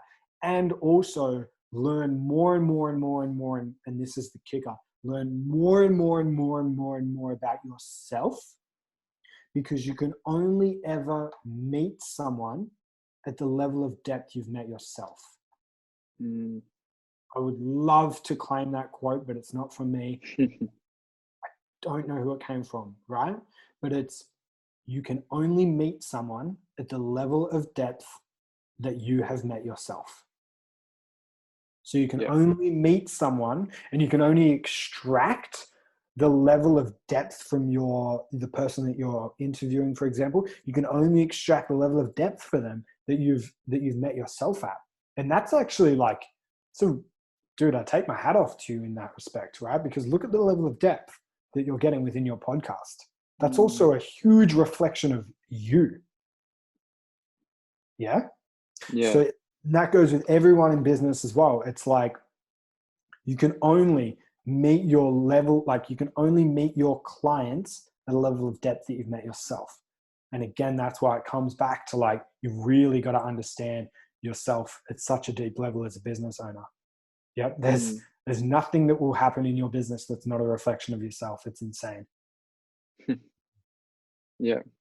So you don't believe that there's anything unique about you that's gotten you to this role, necessarily? Do you believe that what is something unique about you that's What gotten do you you to mean where by you are that today? exactly? Like, do you feel like you have something unique? Totally. Absolutely. An ability to understand passionate individuals at an insane level. Mm-hmm. An How? ability to understand. I understand the psychology behind why they're feeling what they're feeling, why they're doing what they're doing. Yep. Why they're thinking what they're thinking. Right. Mm. I can understand where belief systems come from. I know how to clear them. I know how to move through them. I know how to get somebody to literally, I know how to get somebody. I don't know whether you've seen this, whether you've seen me do this at events. I literally know how to get somebody to a place where they can't remember their car as any other color than pink with purple polka dots. Did you see me do that? Really? No, No. right, yeah. Shout out to Jake, Jake Weatherly that you had on here. I fucked him up majorly for a while when I was just like, "Hey, Jake, like we did this mind manipulation work." I'm like, "Jake, what color is your car?" And he's like, "Stop!" Right? Like every time he would think of his car, he couldn't think of his white car anymore. It was fucking pink with purple Wow. polka, right? And it's like, I know how to, and like he had to agree to go through the process to getting it like that, of course, right? It's not like mental manipulation, but think if you can change someone's internal representation of what they think about something so deeply that the color of their fucking car changes, of course you can get them to perform at a highest level, right? And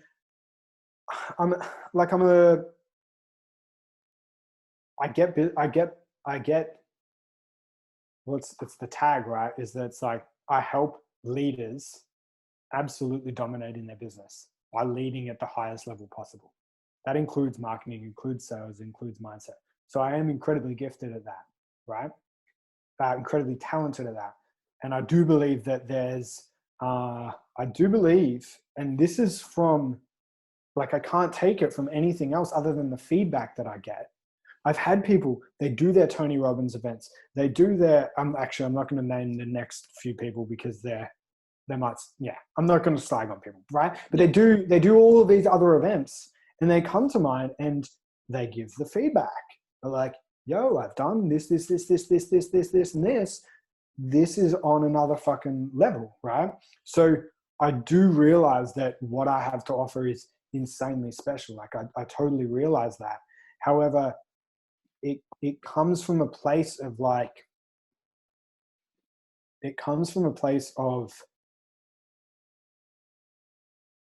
so it should be, because I've spent so many hours on the mat, working jiu-jitsu. It's like, I do feel as though I deserve to have something that is that impactful, because not only do I spend so many hours on the mat implementing and learning, doing advanced course, like the other year, like in the years where it really started to develop, we looked at it, we're like, fuck, we've spent $100,000 on personal development, right? And in understanding neurology and understanding marketing at the deepest level. Like, we've done so much work and I prioritize and invest my money and my energy into the client experience more than marketing or sales of any kind. Right? So it makes sense that people aren't turning around and going, "Dude, I saw your marketing campaign and it was out of this fucking world." They shouldn't be saying that, because I don't put that much energy into my marketing campaign. I put it all into the client experience. So they then should be saying that. Yeah. But I'm wondering whether your question was more so around like, do I feel as though I've got a unique gift? I definitely don't feel that, because like I've worked for it. Like Mm-hmm. I have, not only have I worked for it, like I have had soul wrenching, like pain of understanding myself. Like I have, and I continually do it. Like just the other day, just last week, I've had another, again, like another very emotional, very emotional piece that I'd cleaned up from my past, right? Because I'm happy to just go there again and again and again and again and again to work on myself so I can understand myself deeply, because I can only meet my clients at the level of depth I've met myself. Mm-hmm. So it's like, I don't feel as though I have this gift or anything like that. It's Yeah. more like, maybe if I had a gift, it would be like,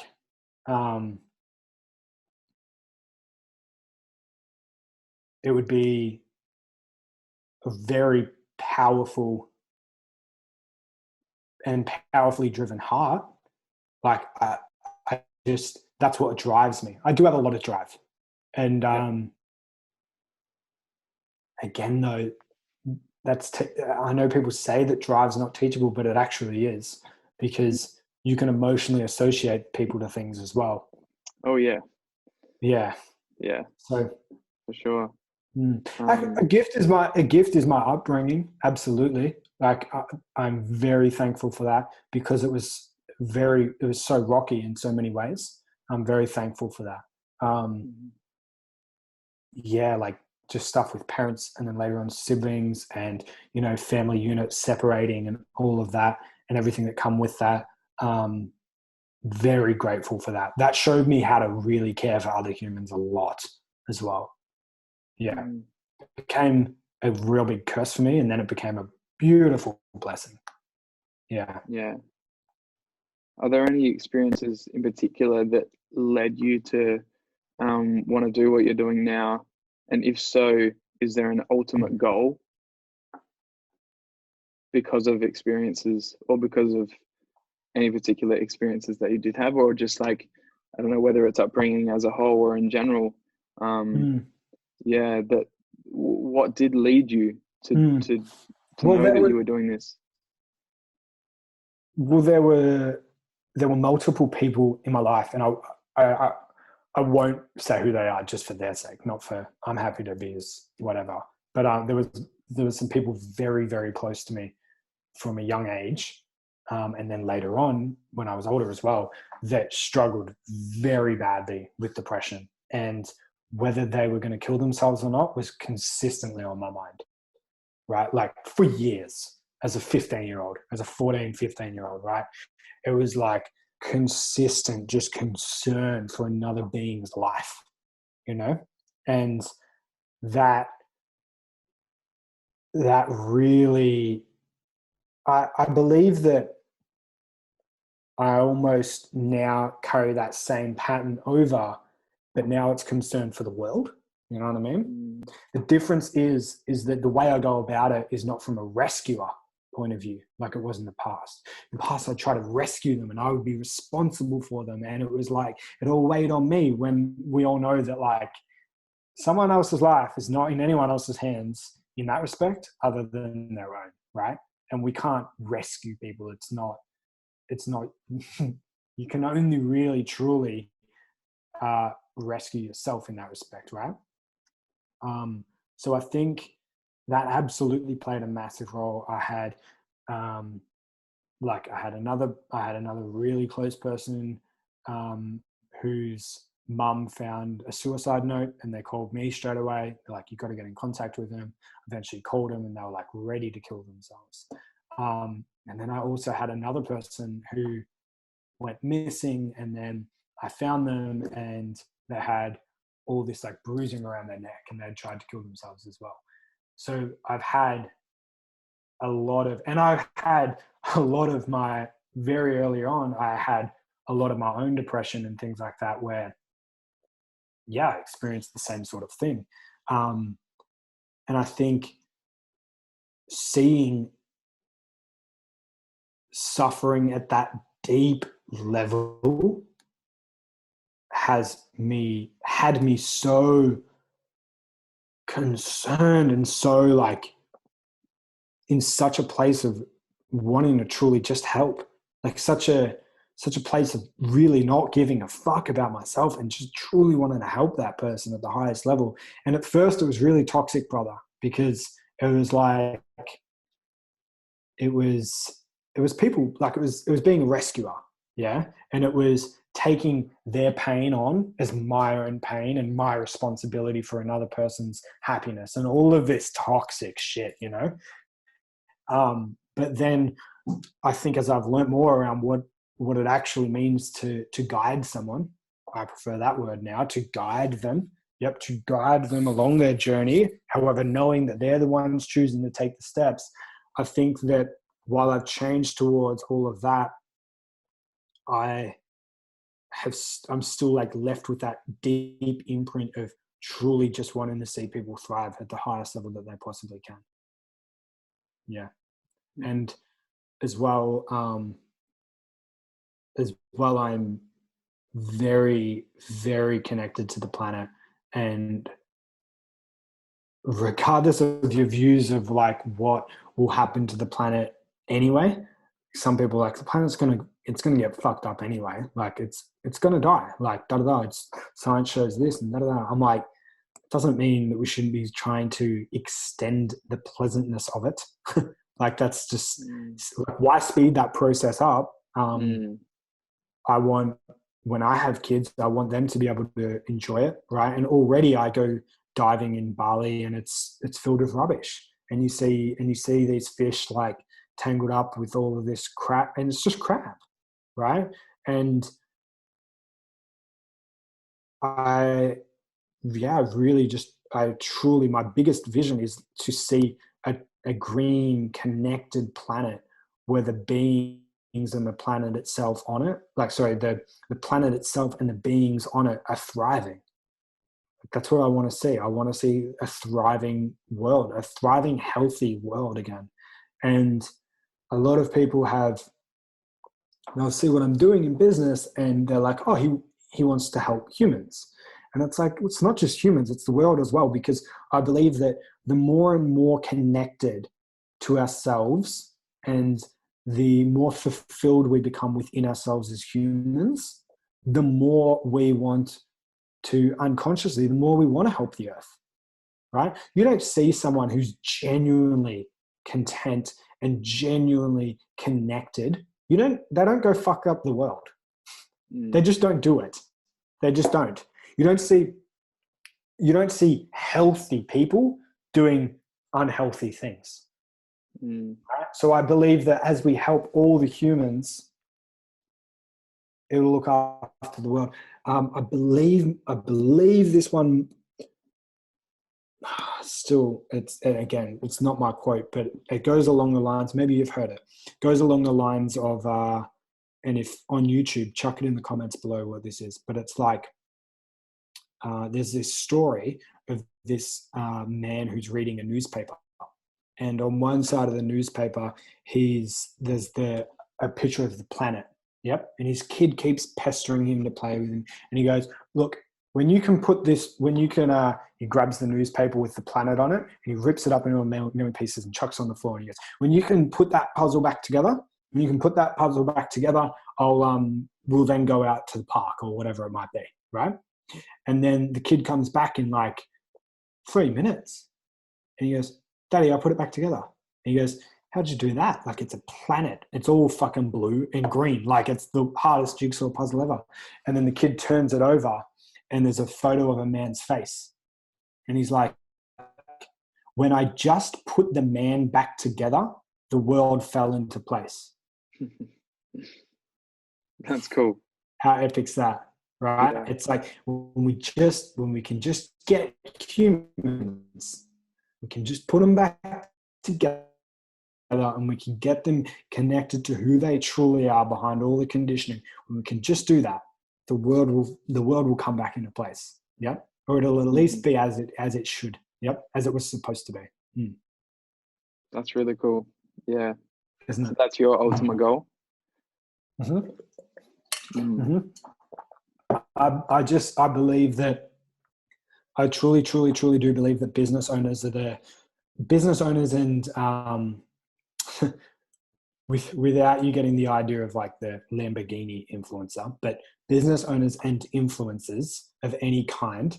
Yep. I don't mean necessarily like your influencers just to have a good booty, but I mean like influencers, people that have a voice, right? People that have a true voice. Yourself, you're an influencer, 100%, whether you identify with it or not, but like you influence the world to do better, to help themselves, right? I truly believe that business owners and influencers / leaders of any kind, like they're the real life superheroes. Yeah. They're the real life superheroes. They have the biggest impact on the world. You think about the biggest awesome change that we have, and there's someone leading that change. You also think of the biggest destruction that we have on the planet and to people, and it's a lot of the time it's from business owners. Right? You think of like all the fracking that they want to do through the Kimberleys of Australia. Yep, they want to just ruin that. That's a business. Yeah? And you think of like some people like, oh no, but the governments fuck it up. And I'd be like, do they? Or do massive companies have an influence of the government? I don't know. Right? Like Yeah. Right? I truly believe that like business owners the most powerful on earth, right? So if I can put just one every time I run, every person I speak to, if I'm like, if this is just one more person that does this, that then ends up growing their business and having an impact because they not only grow their business, but they do it from their heart, right? If I can just get one more heart-centered individual to be in that spot, that's progress. Yep, that's progress, and then the ripple effect comes home, right?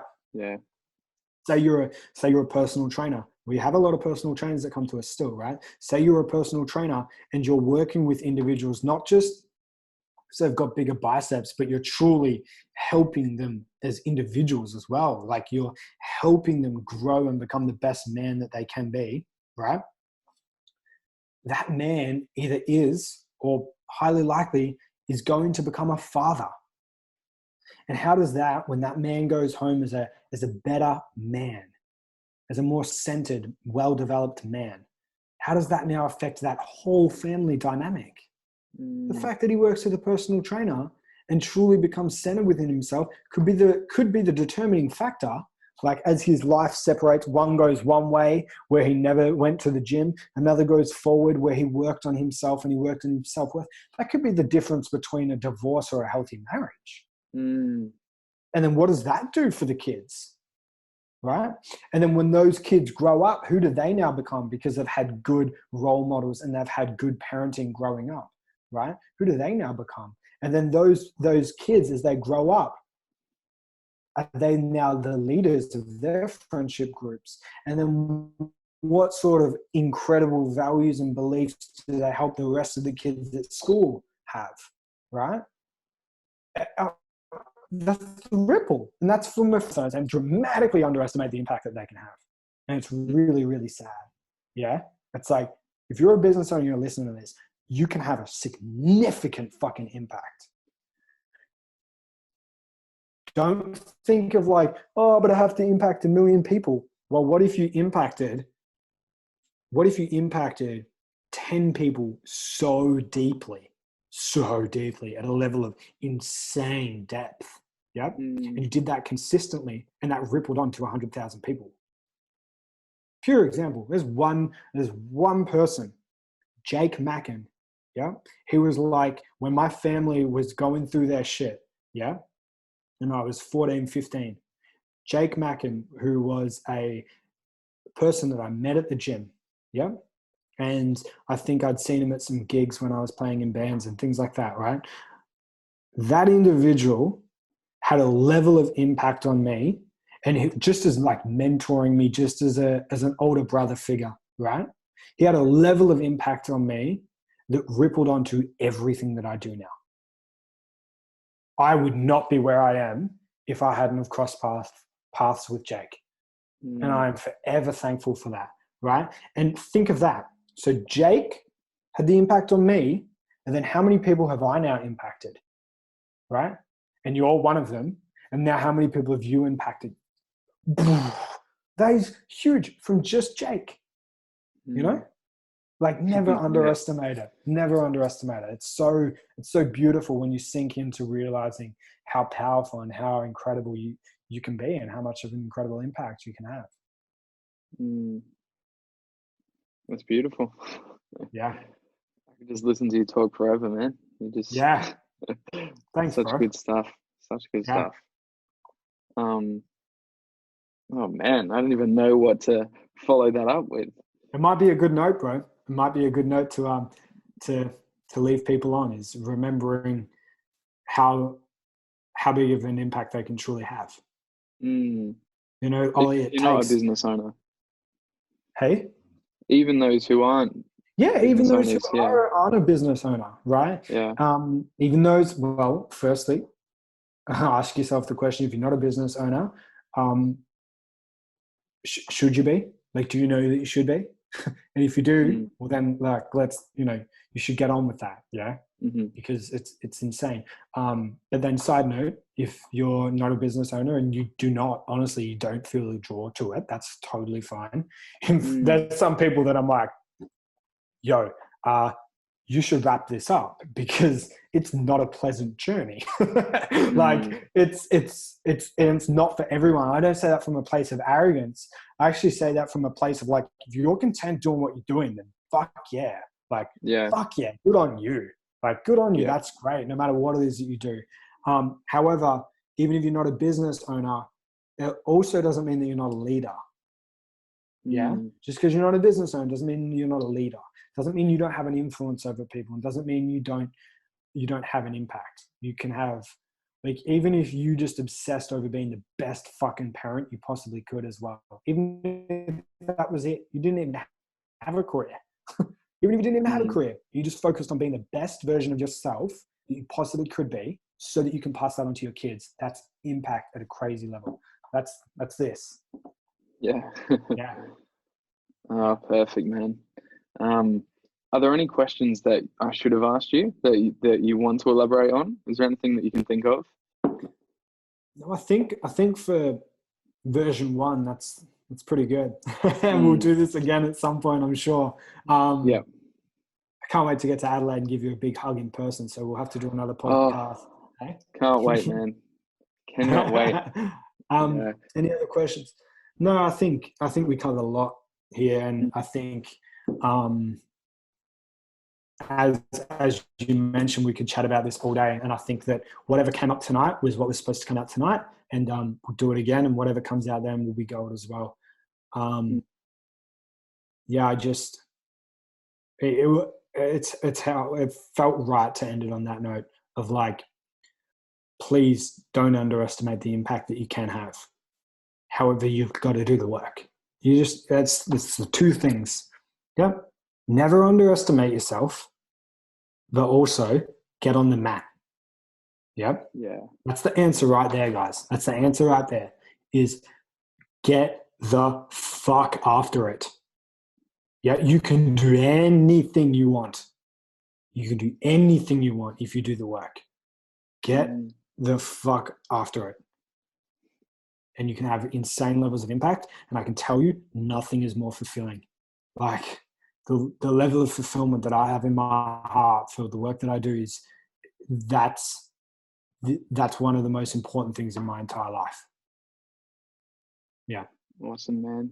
Thank you so much. So where can people find you then?